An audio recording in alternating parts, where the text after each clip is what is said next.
Written ইংলিশে একটা total overview class. ক্লাসটা দুইটি পার্ট আছে, একটা হচ্ছে part A 100 marks, part B 100 marks.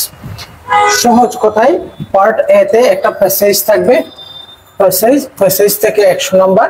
R part B তে এখানে দুইটি বিষয় থাকে, একটা হচ্ছে ট্রান্সলেশন এবং রিট্রান্সলেশন, এখানে হচ্ছে 50 মার্কস, এবং আরেকটা এসে থাকবে এবং এই এসে হচ্ছে 50 মার্কস। এই হচ্ছে আমাদের টোটাল 200 মার্কসের ইংরেজি। এখন এই আমি যেহেতু সরাসরি প্রশ্ন ধরে আলোচনা করে আগাবো, সুতরাং এখানে কোন অংশে কি কি থাকতে পারে বা কি কি থাকবে এই ব্যাপারগুলো নিয়ে এখানে তেমন ব্যাখ্যা দিচ্ছি না, সামনে এগিয়ে যাচ্ছি। আমি এই এখন হচ্ছে এটা হচ্ছে আমাদের দ্বিতীয় পার্ট। এখানে আমি এই 46 যারা প্রার্থী আছেন, যারা আমাদের 46 এর প্রার্থী আছেন, 46 এর প্রার্থীদের জন্য একটা আপনার করণীয় একটা কাজ আমি করে এনেছি। এখানে ব্যাপারটা হচ্ছে এরকম, 4 ঘন্টা পরীক্ষা দিতে হবে। 4 ঘন্টায় আমাকে 200 নম্বরের ইংরেজি পরীক্ষা দিতে হয়। এখানে পার্ট 1 পার্ট 2 এরকম আলাদা করে খাতা দেওয়া হয় না, একটি খাতায় 200 নম্বরের পরীক্ষা 4 ঘন্টা। এবং ইংরেজি হচ্ছে কম্পালসরি।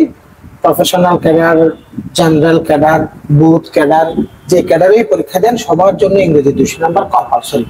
তাহলে এই 200 নম্বরের যে পরীক্ষা, এই 200 নম্বরের জন্য আমাদের কাছে টোটাল সময় থাকে 4 ঘন্টা। তাহলে 4 ঘন্টা মানে হচ্ছে আমাদের 240 মিনিট। এই 240 মিনিটকে আমরা কিভাবে কাজে লাগাবো তার জন্য একটা টাইম ফ্রেমিং আমি এখানে দেখিয়ে দিচ্ছি। টাইম ফ্রেমিং অনেক গুরুত্বপূর্ণ, কারণ এই টাইম ফ্রেমিং আপনাকে অনেক পিছিয়ে দিতে পারে, এবং এটার কারণে আপনি আপনার নিজস্ব যে আমার এই কথাগুলো শুনবার পরে টাইম ফ্রেমিং নিয়ে আমি যে 2 মিনিট কথা বলবো, এই 2 মিনিটের মধ্যে আপনার যে নিজস্ব একটা টাইম ডিস্ট্রিবিউশনের পরিকল্পনা ছিল তার মধ্যে একটা চেঞ্জ চলে আসবে, কারণ আপনি যেভাবে ভেবেছেন ওভাবে নাও হতে পারে। দেখেন এখানে আমাদের হচ্ছে 200 মার্কস, তাহলে পার্ট 1 100, পার্ট 2 100। তাহলে যদি আপনি সাধারণ দৃষ্টিতে দেখেন, পার্ট 1 এর জন্য আমরা 120 মিনিটস, যেহেতু এখানে 240 আর এখানে 120 মিনিটস আমরা সময় পাবো। এই সময়গুলোকে আমরা কিভাবে কোন অংশের জন্য কত মিনিট, এটা ছবি তুলে রাখবেন যারা বিশেষ করে 46 এর প্রার্থী আছে। একেবারে এভাবেই আপনি কাজগুলো করবেন, এবং আমি একটু করে ব্যাখ্যা করে না দিলে আমি সময় কত মিনিট কোথায় কিভাবে রেখেছি ব্যাখ্যা করে দিচ্ছি। প্রথমে আমাদের যে কম্প্রিহেনশনটা থাকবে, এই কম্প্রিহেনশনটা রিডিং পড়ার জন্য আপনার জন্য 20 মিনিটস বরাদ্দ। একেবারে 20 মিনিট একেবারে গুনে গুনে, আপনি টাইমের দিকে খেয়াল করার দরকার নাই, আপনি জাস্ট একটা আনুমানিক সময় রাখবেন। প্যাসেজ যত তাড়াহুড়ো করবেন, প্যাসেজটা রিডিং পড়ার সময় যত বেশি হামখেয়ালি করবেন, তত বেশি টাইম ওয়েস্ট হবে। এই জন্য কোশ্চেনটা হাতে পাওয়ার পর খাতা নিয়ে লেখালেখি চিন্তা না করে প্রথমে একটানা 20 মিনিট খুব মনোযোগ দিয়ে line by line, sentence by sentence প্যাসেজগুলোকে রিডিং করবেন। রিডিং পড়ার একটা নিয়ম আছে, যেহেতু আমাদেরকে নির্দিষ্ট সময়ের ভেতরে এই জিনিসগুলো করতে হবে, বাসায় বসে অবাধ সময় নেই। প্রথম কাজ হবে প্যাসেজটা হাতে, কোশ্চেন পেপার হাতে পাওয়ার সাথে সাথে প্রথমে আমরা থিমেটিক কোশ্চেনগুলো একবার রিড আউট করে নিব। থিমেটিক কোশ্চেন, হ্যাঁ, তো যারা 46 এর প্রার্থী তারা থিমেটিক কোশ্চেন কি অলরেডি জানেন। থিমেটিক কোশ্চেনগুলো একবার রিড আউট করে নেবেন, প্যাসেজ পড়বেন। এরপর প্রথমে প্রশ্নগুলো পড়ার পরে প্যাসেজটা মনোযোগ দিয়ে পড়বেন। ওই প্রশ্নগুলো পড়ার ক্ষেত্রেও খুব মনোযোগ রাখবেন। প্রতিটা প্রশ্ন এমন ভাবে 2 বার করে রিডিং পড়ে ফেলবেন যেন প্রশ্নগুলো আপনার মাথায় খেলে, মাথায় ঘুরে। প্রতিটা প্রশ্ন মাথায় রেখে এবার রিড আউট করবেন, এবং খুব মনোযোগ দিয়ে একটা পেন্সিল রাখবো। অবশ্যই ইংরেজি পরীক্ষায় একটা পেন্সিল লাগবে, কোনো কালার পেন না, কলম দিয়ে বারবার আন্ডারলাইন করতে গিয়ে অনেক বেশি কাটাকাটি হতে পারে, অবশ্যই পেন্সিলটাই এখানে আদর্শ। তাহলে পেন্সিল দিয়ে আমরা পেন্সিল হাতে রেখে আমরা রিড আউট করবো। তাহলে প্যাসেজ রিডিং এর জন্য 20 মিনিটস। এরপরে আমার এই থিমেটিক কোশ্চেন গুলো অ্যান্সার করার জন্য এখানে 2 ভাবে প্রশ্ন আসতে পারে। এই জায়গায় আপনি দেখবেন 35 থেকে 44তম রিটেন পর্যন্ত প্রতিটা পরীক্ষায় এখানে প্রশ্ন আসতো 10টি প্রশ্ন, একটা 3 নাম্বার করে 30 মার্কস এভাবে আসতো। কিন্তু গত পরীক্ষায় এই জায়গায় প্রশ্ন এসেছে 6টি প্রশ্ন অ্যান্সার করতে হবে, একটি 5 নাম্বার করে 30 মার্কস এভাবে এসেছে। তো এভাবে আসাটা একটু ডিফিকাল্ট হয়ে যাচ্ছে আমাদের জন্য, কারণ যখন 3 নাম্বার থাকে তখন মোটামুটি মানের টু দ্য পয়েন্ট সংক্ষিপ্ত এক বাক্য দুই বাক্যের অ্যান্সারের মধ্যে 3 মার্কসের মধ্যে এভারেজ 2 মার্কস করেও যদি আমি পাই, তাহলে দেখা যাচ্ছে এখানে 20+ মার্কস পাওয়া সম্ভব হয়। কিন্তু যখন এরকম হয় তখন আমাদের কাছে একটু ডিফিকাল্ট হয়ে যায় ব্যাপারটা। একটু পরে আমি যখন একেবারে প্রশ্ন ধরে ধরে কথা বলবো তখন আরো ক্লিয়ার হবে। তাহলে এখানের জন্য আমরা সময় রেখেছি 30 মিনিটস, গ্রামার বেসড কোশ্চেন গুলোর জন্য 30 মিনিটস, সামারি লেখার জন্য প্রত্যেকটা আইটেম নিয়ে আমি কথা আসছি, এই জাস্ট এখানে সময়গুলো দেখাচ্ছি। এখানে 20 মিনিটস এবং লেটার রাইটিং এর জন্য আমাদের কাছে মাত্র 20 মিনিট সময় আছে। লেটার রাইটিং, লেটার কিভাবে লিখবেন, লেটারের পরিধি কতটুকু হবে, কিভাবে জিনিসটাকে সাজাবেন, আসবো একটু পর। তাহলে আমরা এভাবেই জাস্ট এর ব্যতিক্রম হবে না, প্যাসেজ রিডিং এর জন্য একটা সময় রেখেছি। এবার আসেন পার্ট 2 তে, পার্ট বি। পার্ট বি তে আমাদের কাছে 3টে আইটেম আছে অথবা 4টা আইটেম হতে পারে। 45তম বিসিএস রিটেন পরীক্ষায় বিসিএস সিলেবাসে কিন্তু লেখা আছে এখানে এসে আসবে একটা এসে এবং এখানে নাম্বার হবে 50, এভাবে সিলেবাসে পার্টিকুলারলি লেখাই আছে। কিন্তু গত পরীক্ষায় কিন্তু রচনা আসছে দুইটা রচনা যখন আসবে তখন আমাদের কাছে আইটেম হয়ে যায় 4টা। তাহলে এখানে ট্রান্সলেশন এবং এসে সলভ করার জন্য সময় ডিস্ট্রিবিউশনটা কিভাবে দিব। এখানে ব্যাপারটা হচ্ছে ট্রান্সলেশন যে বিষয় আছে, ট্রান্সলেশনের ক্ষেত্রে প্রথমে আমরা 10 মিনিট সময় রাফ করার জন্য রাখবো। ব্যাপারটা এখনোই বলে দিচ্ছি, একটা ট্রান্সলেশন, একটা বাংলা থেকে ইংরেজি, একটা ইংরেজি থেকে বাংলা, দুইটা প্যাসেজকে আপনাকে ট্রান্সলেট করতে হবে। ট্রান্সলেশন গুলোর ক্ষেত্রে আমরা একেবারে প্রথমেই ট্রান্সলেশনটা পাওয়ার সাথে সাথে প্রথম বাক্য পড়ে প্রথম বাক্যই অনুবাদ করা শুরু করে দিব। খাতার মধ্যে অনেক কাটাকাটি হবে, কাটা শুরু করবে। তাহলে ওই যে ট্রান্সলেশনের 2টি প্যাসেজ রিডিং পড়ার জন্য এবং প্রথম 2 থেকে 3 সেন্টেন্সের যে আগে থেকেই পরিকল্পনা করে চিন্তা করে ভেবে ট্রান্সলেশনটাকে রাফ করে তারপরে ফাইনালে তোলা, এই কাজগুলো করতে গিয়ে একটার জন্য যদি 5 মিনিট করে ধরি এখানে 10 মিনিট সময় যাবে। আমি রাফ করার কাজটা অলমোস্ট যারা সচেতন প্রার্থী তারা করেই, কিন্তু প্যাসেজটাকে প্রথম বাক্য ধরে প্রথম থেকে ট্রান্সলেশন শুরু করে দেওয়া, টোটাল প্যাসেজটাকে রিডিং না পড়া, এই অভ্যাসটা কিন্তু স্টুডেন্টদের মধ্যে সবারই থাকে। এই জন্য আমি বলবো ট্রান্সলেশনের পুরো প্যাসেজটা পড়ার জন্য 5 মিনিট সময় রাখেন এবং খুব মনোযোগ দিয়ে পড়বেন, কারণ এখানে প্রতিটা শব্দ আপনার কাছে ইম্পর্টেন্ট, প্রতিটা বাক্য আপনার কাছে ইম্পর্টেন্ট, এগুলোকে আপনাকে রূপান্তর করতে হবে। এই জন্য খুব মনোযোগ দিয়ে স্লোলি প্যাসেজটাকে পড়ার জন্য এখানে 10 মিনিট সময় রাখলাম। আর রচনার ক্ষেত্রে 10 মিনিট সময় কিভাবে রাখবো, এখানে 10 মিনিট সময়টা বেশিরভাগ প্রার্থী দিবে না। সে হচ্ছে রচনা একটা চিন্তা করে ওটা দিয়ে জাস্ট লেখা শুরু করবে, লিখতে লিখতে ভাববে। যখন আমরা ভাববো এবং লিখবো তখন কিন্তু আমাদের লেখার মান নষ্ট হয়ে যাবে। এই জন্য 10টা পয়েন্ট আপনি আগে চিন্তা করে নোট ডাউন করেন, এবার এক একটা পয়েন্ট নিয়ে এক একটা প্যারা সাজিয়ে সাজিয়ে সামনের দিকে আগান। একটু পরেই আমি এক্সপ্লেন করার সময় বলবো। তাহলে পরে এখানে চলে গেল আমাদের 20 মিনিটস। তাহলে এখানে 2টি ট্রান্সলেশন করার জন্য আমাদের কাছে 25 মিনিট সময় থাকে। ট্রান্সলেশন কিন্তু সময় যাবে এমন, অর্থাৎ সেন্টেন্সে একটা প্যাসেজ ট্রান্সলেশন শুরু করতে গিয়ে প্রথম সেন্টেন্স, দ্বিতীয় সেন্টেন্স, তৃতীয় সেন্টেন্স করার পর চতুর্থ সেন্টেন্সে গিয়ে আর বাক্য মিলাতে পারছেন না। এভাবে বিভিন্নভাবে আপনার মধ্যে অনেক সমস্যার সৃষ্টি হবে এবং ওখানে মোটামুটি এই মানের সময় যদি না থাকে তাহলে অন্য দিক থেকে সময়টা কেটে গিয়ে অন্য জায়গায় প্রভাব পড়বে। এই জন্য টাইমটা বরাদ্দ রাখবেন। এরপরে এসে লিখবেন 50 মিনিটস বা 50 মিনিটের জন্য 50 মিনিট ধরে একটা এসেটা আমরা শেষ দিকে লিখবো এবং ওই 50 মিনিটে কত পৃষ্ঠা লেখা যায় এবং যেহেতু এখানে উইদিন 1000 ওয়ার্ডস বা 1000 শব্দের ভেতরে লিখতে হয়, কত পৃষ্ঠা হলে 1000 শব্দ হবে, এই নিয়ে কথা সামনের দিকে আসবে। তাহলে কথা হচ্ছে আমি আপনাকে আপনার টাইম ডিস্ট্রিবিউশন, বিশেষ করে বেশিরভাগ প্রার্থী প্যাসেজ রিডিং এর জন্য একটা সময় বরাদ্দ, এই যে বিষয়গুলো এগুলো নিয়ে উদাসীন থাকবে। এখন আমি এই জায়গায় সবাইকে মনোযোগ আকর্ষণ করব। প্যাসেজ রিডিং এর জন্য 20 মিনিটস, ট্রান্সলেশন রিডিং পড়ার জন্য, রচনার পয়েন্টগুলো নোট করার জন্য এই যে সময়, এগুলো আপনি ঠিক রাখবেন।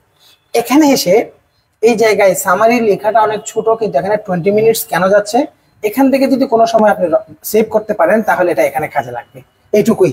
কিন্তু থিমেটিক কোশ্চেন এবং গ্রামাটিক্যাল কোশ্চেন অ্যান্সার করার ক্ষেত্রে এখানে এর চেয়ে বেশি সময় কিন্তু আপনি পাবেন না। আবারও বলছি, কোনো একটা জায়গায় যদি বেশি সময় দেন অবশ্যই সেটা অন্য একটা জায়গায় গিয়ে প্রভাব পড়বে, আপনার পরীক্ষা ইমব্যালেন্স হবে, আপনার পরীক্ষায় নেগেটিভ একটা প্রভাব চলে আসবে। হ্যাঁ, তাহলে আমরা এখানে যে জিনিসটা আমি দেখালাম এটা হচ্ছে এখানে বিসিএস রিটেন ইংলিশ, আমাদের টাইম হচ্ছে টোটাল টাইম হচ্ছে কত 4 আওয়ার্স, এবং এখানে এখানে আমরা সময় দিব 2 ঘন্টা, এখানে আমরা সময় দিব 2 ঘন্টা। এবং এই 2 ঘন্টাকে আমি কিভাবে ভাগ করেছি এটা খেয়াল করব, এই 2 ঘন্টাকে আমি কিভাবে ভাগ করেছি এটা খেয়াল করব। কোনো ধরনের ইমব্যালেন্স করা যাবে না। এই কাজটা আমি চিন্তা করে সময় দিয়ে আপনার জন্য করে দিলাম। লেটস এবার এবার আমরা কি আলোচনা করব, এবার আমি মূল আলোচনায় যাচ্ছি। এতক্ষণ একটা এক প্রকার ইন্ট্রো ছিল এবং যারা 46 এর প্রার্থী ছিল তাদের জন্য একটা পরিকল্পনা শেয়ার করলাম। এখন আমরা সিলেবাসটা দেখেছি, রিটেন পরীক্ষার মান বন্টন দেখেছি, এবং এখানে দেখেন এখানে সময়গুলো একেবারে মান বন্টনের সাথে মিলে যায়। এখানে যেগুলো লিখেছি দেখতে মনে হচ্ছে মান বন্টনটা ওইরকম। এখানে 30 মার্কস, এখানে 30 মার্কস, এখানে 20 মার্কস, এখানে 20 মার্কস, কিন্তু আমাদের কাছে টোটাল মার্কস হচ্ছে 200। আমাদের কাছে মিনিট আছে কত 240। এই 40টা মিনিট আমি এখানে এই জায়গায় যে রেখেছি, এই জিনিসটাকে আপনি খুব মনোযোগ দিয়ে খেয়াল করবেন। এখানেও মান বন্টন 25 25 50, যা মান বন্টন তার সহজে মনে রাখার জন্য উপায় হচ্ছে মান বন্টন অনুযায়ী প্রতিটা মার্কের জন্য আপনার সময় আছে 1 মিনিট, প্রতিটি মার্কের জন্য আপনার সময় আছে 1 মিনিট। বাকি এক্সট্রা যে 40 মিনিট সময়, এই সময়গুলোকে আমরা প্ল্যান, পরিকল্পনা, এই কাজগুলোতে রাখবো। তখন আপনার পরীক্ষা হবে অন্যদের তুলনায় ডিফারেন্ট, ব্যালেন্সড একটা পরীক্ষা। একটা একেবারে কোনো একটা পার্টে গিয়ে আপনি একেবারে অসাম ট্রিমেন্ডাসলি ওয়েল লিখেছেন, আর একটা পার্ট অ্যান্সারই করতে পারেন নাই, মোটামুটি টাচ করেছেন, নাম্বার তো আপনি পাবেন না, কারণ এই পরীক্ষা তো অনেক বেশি কম্পিটিটিভ, হাইলি কম্পিটিটিভ। আর ইংরেজিটা আপনার সম্পূর্ণ ভবিষ্যৎটাকে বদলে দিতে পারে, এবং ইংরেজির কারণে আপনি টোটাল ফেল হতে পারেন। ইংরেজির কারণে ক্যাডার পাওয়া না পাওয়ার মতো বড় ধরনের পার্থক্যটা চলে আসতে পারে এই রিটেন পরীক্ষায়। এবং এই যে পরীক্ষা, এই পরীক্ষা কিন্তু সারা জীবনের পরিচয়। এখানে এটা ছেলে খেলা না, একেবারে আপনার জীবনের কোনো একটা স্তরে প্লাস মিস গেলে, কোনো একটা সাবজেক্টে খারাপ নাম্বার আসলে এটা আরেকটা দিয়ে কভার করতে পারেন।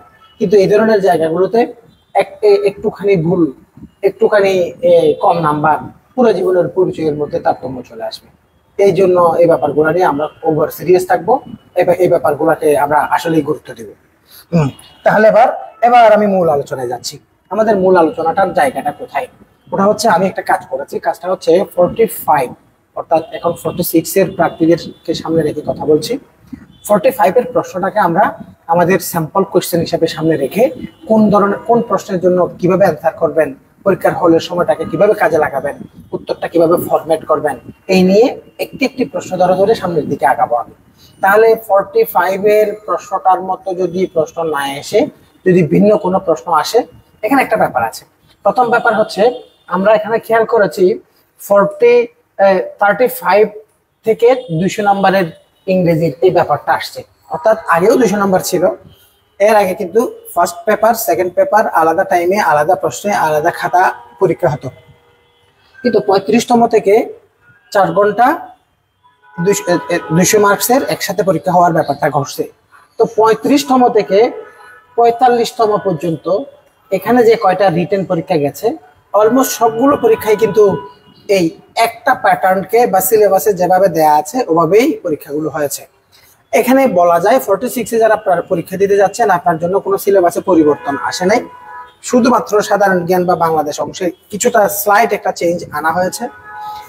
ইংরেজিতে যেহেতু কোনো পরিবর্তন আসে নাই, আমরা প্রত্যাশা করব এবারেও আগের প্রশ্নগুলোর মতোই হবে। কারণ আমরা 45কে স্যাম্পল ধরে সামনের দিকে আগাই। দেখেন এখানে আমরা দেখতে পাচ্ছি, এটা হচ্ছে 45 এর যে প্যাসেজটা এসেছিল। প্যাসেজ রিডিং পর্ব এরকম কিছু না, আমি জাস্ট প্রশ্ন দেখাচ্ছি। এখানে এই প্যাসেজটা এসেছিল ইকো ট্যুরিজম নিয়ে, প্যাসেজ বিশাল একটা প্যাসেজ। এবার এখানে প্যাসেজের পরে আমাদের 1 নাম্বারের প্রশ্ন হচ্ছে এই প্রশ্নগুলা। এখন খুব মনোযোগ দিয়ে শুনবেন, এখানে কথা যা আসবে, এখানে অনেক ইংরেজিতে যারা মোটামুটি মানের স্টুডেন্ট আছেন তাদের জন্য আমার এই কথাগুলো যথেষ্ট কাজে আসবে, এবং যারা নতুন আছেন তাদের জন্য কাজে আসবে। যদিও নতুনদের জন্য এখানে প্রতিটি পার্ট নিয়ে অনেকগুলো ক্লাস, অনেকগুলো প্র্যাকটিস শীট, অনেক কিছুর ব্যাপার আছে, কিন্তু যারা কয়েকদিন পরে পরীক্ষা দিতে যাচ্ছে তাদের এই কথাগুলো আপনার জন্য একেবারে সমানে সমান কাজে লাগবে। 1 নাম্বার প্রশ্ন, 1 নাম্বার প্রশ্নটা তাহলে আমরা এখানে দেখতে পাচ্ছি, এই যে কোয়েশ্চেন নং 1, এখানে বলা হচ্ছে answer the questions in your own words, don't copy from the text above. খেয়াল করবেন টেক্সট উপর থেকে কোনো কপি করা যাবে না। Copying from the text above may affect the evaluation. ঠিক আছে, এখানে তিনবার বলা হয়েছে, খেয়াল করেন। Answer the questions in your own words, অর্থাৎ নিজের ভাষায় লিখেন, কপি করেন না। যদি কপি করেন তাহলে শাস্তি আছে। তিনবার করে বলা হয়েছে। তাহলে এভাবে বলা হচ্ছে এখানে কিছু প্রশ্ন, থিমেটিক কোয়েশ্চেন। দেখেন এই যে এখানে 1 2 3 4 5 6 6টা প্রশ্ন। তাহলে এখানে এই যে 30 মার্কস। এই প্রশ্নগুলোর অ্যান্সার করতে হবে। এই প্রশ্নগুলো এই ধরনের প্রশ্নের সাথে আমরা পরিচিত, এবং এখানে প্যাসেজ বেসড অ্যান্সার করতে হবে। তো এই ধরনের প্রশ্নগুলো সলভ করার জন্য আমাদের করণীয় নিয়ে আমি একটু কথা বলি, খেয়াল করেন। এখানে প্যাসেজের মধ্যে যে সমস্ত প্রশ্ন আসবে, এখানে এগুলাকে আমরা বলি থিমেটিক কোয়েশ্চেন। থিমেটিক কোয়েশ্চেন ভালোভাবে খেয়াল করবেন কথাগুলো। আমি এখানে 3টি ক্যাটাগরি দেখাবো। থিমেটিক কোয়েশ্চেন অর্থাৎ এই যে প্যাসেজ থেকে 6টা প্রশ্ন অথবা 10টা প্রশ্ন যেভাবে আসুক, 10টা প্রশ্ন আসলে একটা 3 নাম্বার করে, 6টা প্রশ্ন আসলে একটা 5 নাম্বার করে, 30 মার্কসের অ্যান্সার এভাবেই আবারও আসবে। এগুলোকে আমরা বলি থিমেটিক কোয়েশ্চেন।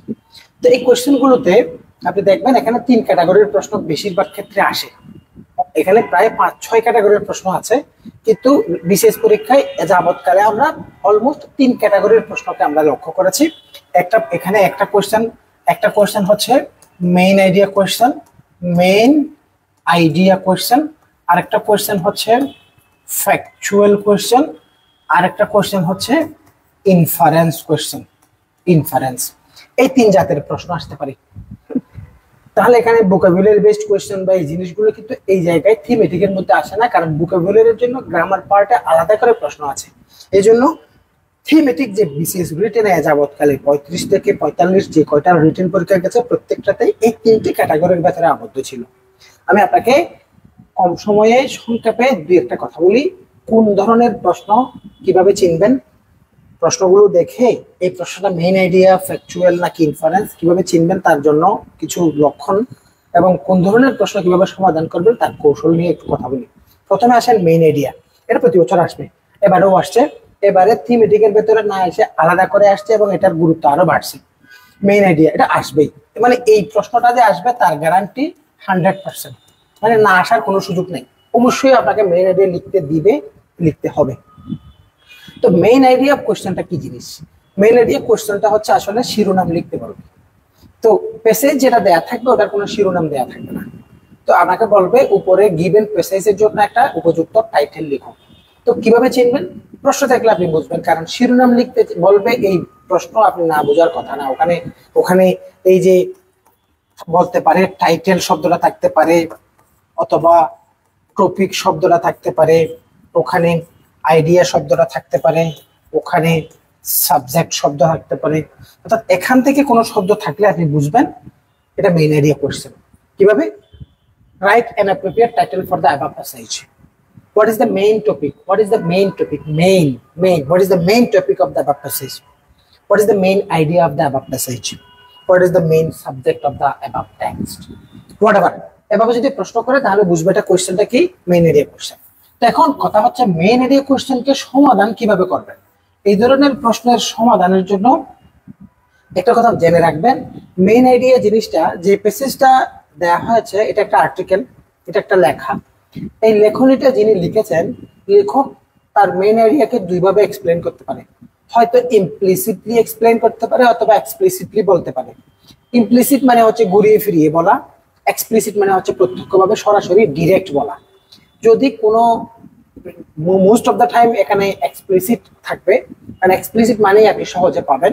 মেইন আইডিয়া বাছাই করার পদ্ধতি এবং পন্থা হলো, অবশ্যই আপনি প্যাসেজের প্রথম প্যারা পড়বেন। প্যারা ছোট হলে ছোট, বড় হলেও প্রথম প্যারা পড়তে হবে। যদি কোনো কারণে প্রথম প্যারাই মেইন আইডিয়া পাওয়া না যায়, তাহলে আপনি প্যাসেজের শেষ প্যারা পড়বেন। তাহলে এই প্যাসেজটা 3000 শব্দের একটা প্যাসেজ, এখানে অনেকগুলো প্যারাগ্রাফ থাকবে। আর যদি টোটাল প্যাসেজ পড়ে প্যাসেজের মাঝখানে সাঁতার কাটতে থাকেন, আপনার অ্যান্সার আসবে না। এখানে অ্যান্সারটা পাওয়ার জন্য জায়গা আছে, কারণ কোন একটা বিষয় নিয়ে কথা বলবার সময় রাইটার হয়তো শুরুতে তার বিষয়বস্তু মেনশন করে সামনের দিকে আগাবে। কোনো কারণে যদি শুরুতে সেই এক্সপ্লিসিটলি ডিরেক্ট কথাটা মেনশন করে না বলে, তাহলে অবশ্যই কনক্লুশনে সে তার নিজস্ব মন্তব্য বলতে গিয়ে তার বিষয়বস্তু উল্লেখ করবেন মাস্ট। এই জন্য মেইন আইডিয়া কোয়েশ্চেনের অ্যান্সার বের করার জন্য পেসেজের প্রথম সেন্টেন্স এবং শেষ সেন্টেন্স আমরা দেখব। আমি কথা যদি একটা জায়গায় অনেক বেশি বলি তাহলে আমার সময় কুলাবে না, এই জন্য আমি এতটুকু কথা বললাম, এবং কথা ভিডিও থাকবে, আপনারা আবার দেখে নেবেন এবং খুব মনোযোগ দিয়ে শুনে নেন। অনেক কথা আছে, আবারও বলছি, খুব সিনসিয়ারলি খুব মনোযোগ দিয়ে শুনবেন, কারণ এই রিটেন নিয়ে কথা বলার কথা পাওয়া যায় না। আমি একেবারে actual to the point practical কথাগুলো বলে আগাবো। তাহলে মেইন আইডিয়া কোশ্চেন যখন আইডেন্টিফাই করতে পারলেন, আপনার সলিউশনের জন্য আপনার লোকেশন হচ্ছে পেসেজের প্রথম প্যারা এবং শেষ প্যারা। এবং অ্যান্সার করার জন্য এখন অ্যান্সারটা কিভাবে হবে? মনে করেন যদি প্রশ্নটা এভাবে হয়, what is the main idea of the passage, অথবা যদি বলা হয় write an appropriate title for the above passage, অথবা বলতে পারে হোয়াট ইজ দ্য, এটা আসবে মাস্ট 1000% নিশ্চয়তা, আসার সুযোগ নেই, কোনোবার বাজায় নেই। তাহলে হোয়াট ইজ দ্য, মনে করেন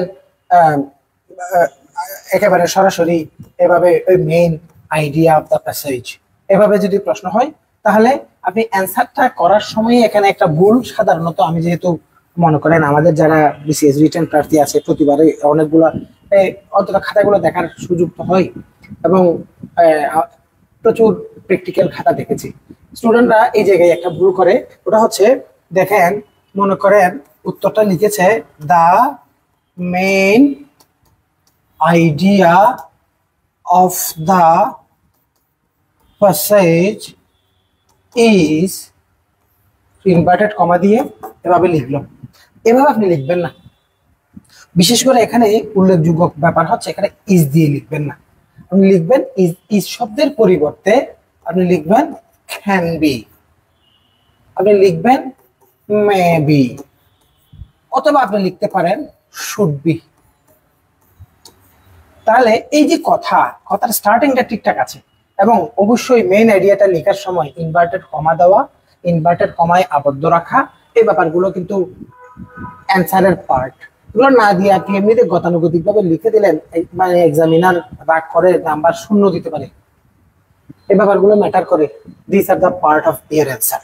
তাহলে এখানে ইনভার্টেড কমা এবং শিরোনাম লিখবেন, এবং শিরোনামের ক্ষেত্রে কিছু জিনিস মেনে চলবেন। যদি শিরোনাম আপনাকে লিখতে বলে, আমি এটা মুছে ফেলবো, শিরোনামের ক্ষেত্রে কিছু বিষয় মেনে চলবেন। শিরোনাম প্রথম কথা হচ্ছে ইনভার্টেড কমার ভেতরে আবদ্ধ রাখবেন। তারপরে দ্বিতীয় কথা হচ্ছে ক্যাপিটাল লেটার, অর্থাৎ শিরোনাম মনে করেন দা ইম্প্যাক্টস অফ প্রাইস হাইক, যে হোয়াটএভার। তাহলে এই যে লিখলাম, এখানে প্রেপোজিশন গুলো ছোট হাতের লিখলেও যে সমস্ত মূল শব্দ ব্যবহার করব ক্যাপিটাল লেটার দিয়ে প্রত্যেকটা শব্দ লিখবেন, এটা আদর্শ। তবে এটার জন্য নাম্বার কাটা যাবে না। যদি আপনি শিরোনামের যে কয়টা শব্দ আছে প্রত্যেকটা শব্দের ক্যাপিটাল লেটার ইউজ নাও করেন, নাম্বার কাটা যাওয়ার সম্ভাবনা নাই, তবে ক্যাপিটাল লেটার দেওয়া ভালো। অনেক বইতে ক্যাপিটাল লেটার দেওয়ার কথাটা স্পেসিফিক পয়েন্ট আকারে লেখা আছে। আচ্ছা, এবং কোনো কারণে এমন একটা প্যাসেজ আসলো যে প্যাসেজটার শিরোনাম আপনি গুছিয়ে বানাতে পারছেন না। শিরোনামের ক্ষেত্রে একটা জিনিস মনে রাখবেন, শিরোনাম কিন্তু আপনি চাইলেই একটা লম্বা কোনো সেন্টেন্স দিবেন না। শিরোনাম সবসময় ফ্রেজ হবে, সেন্টেন্স হবে না, মাথায় রাখবেন। শিরোনামের ক্ষেত্রে সেন্টেন্স না, শিরোনামের ক্ষেত্রে আপনি লিখবেন কি ফ্রেজ। সেন্টেন্স লিখবো না, আমরা কি লিখবো? ফ্রেজ লিখবো। এই ব্যাপারটা মাথায় রাখবেন। ইনভার্টেড কমা, ক্যাপিটাল লেটার, এই ব্যাপারগুলো বললাম। এবং আরেকটা কথা হচ্ছে, যখন মনে করেন প্যাসেজটা তো আমরা 20 মিনিট ধরে রিডিং করেছি সময় দিয়ে, এই যে লম্বা সময় ধরে মনোযোগ দিয়ে প্যাসেজটা রিডিং পড়ার পরে একজন প্রার্থী, বিশেষ প্রার্থী অবশ্যই এখানে কি বিষয় নিয়ে কথা হয়েছে অতটুকু ধারণা আপনার মধ্যে এসেছে।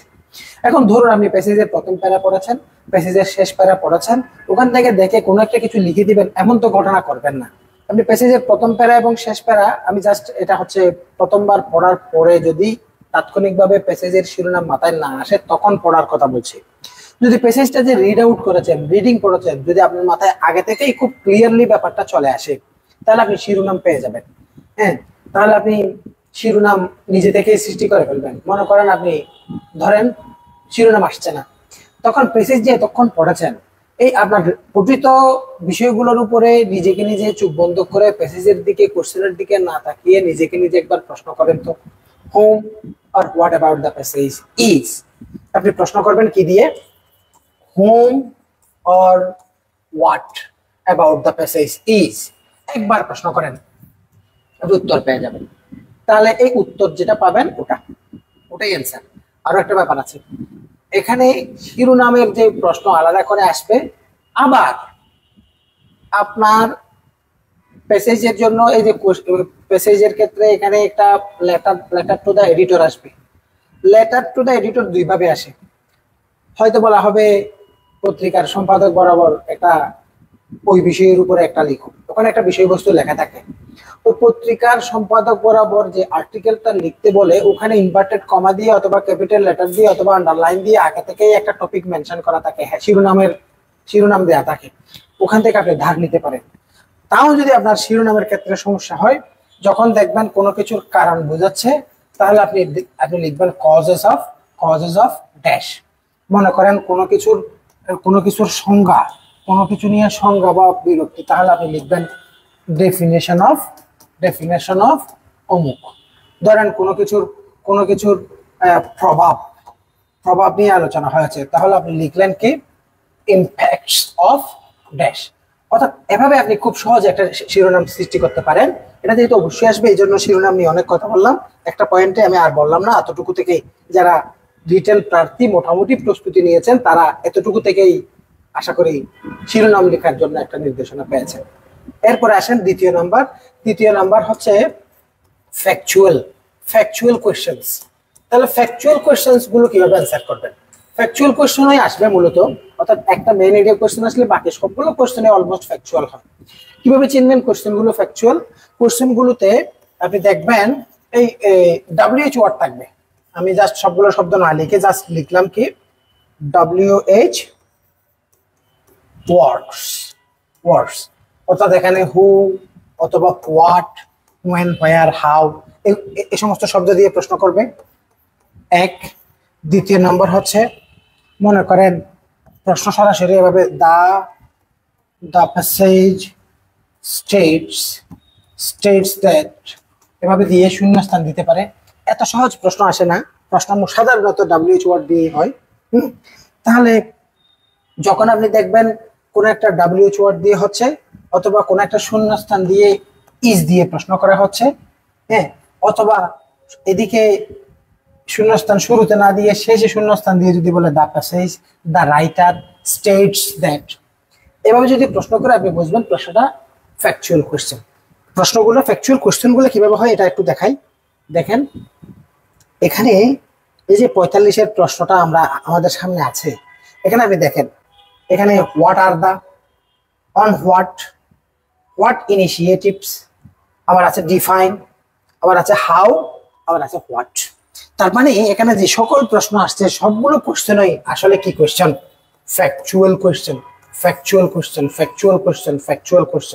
তো ফ্যাকচুয়াল কোশ্চেন যখন আপনি কনফার্ম হবেন, তাহলে এবং অলমোস্ট সবগুলো কোশ্চেনে ফ্যাকচুয়াল, তাহলে স্যার আপনি মেইন এরিয়া অবশ্যই আসবে। এখানে কই আসছে? একটু পরে আসছে। মেইন এরিয়া কোশ্চেনটাকে এখানে আরো বেশি গুরুত্ব দিয়ে আলাদা প্রশ্ন করে করা হয়েছে। ফ্যাকচুয়াল কোশ্চেনগুলোকে অ্যান্সার করার জন্য আপনি এই যে আমি সহজেই কম সময় বাঁচানোর জন্য বলবো, দেখেন আপনি এই প্রশ্নটা আপনার কাছে ইম্পর্টেন্ট। এই যে এই প্রশ্ন থেকে আপনি একটা কিওয়ার্ড সিলেক্ট করবেন। যেমন আমি এই প্রশ্নটা পড়ি, what are the main aims of ecotourism.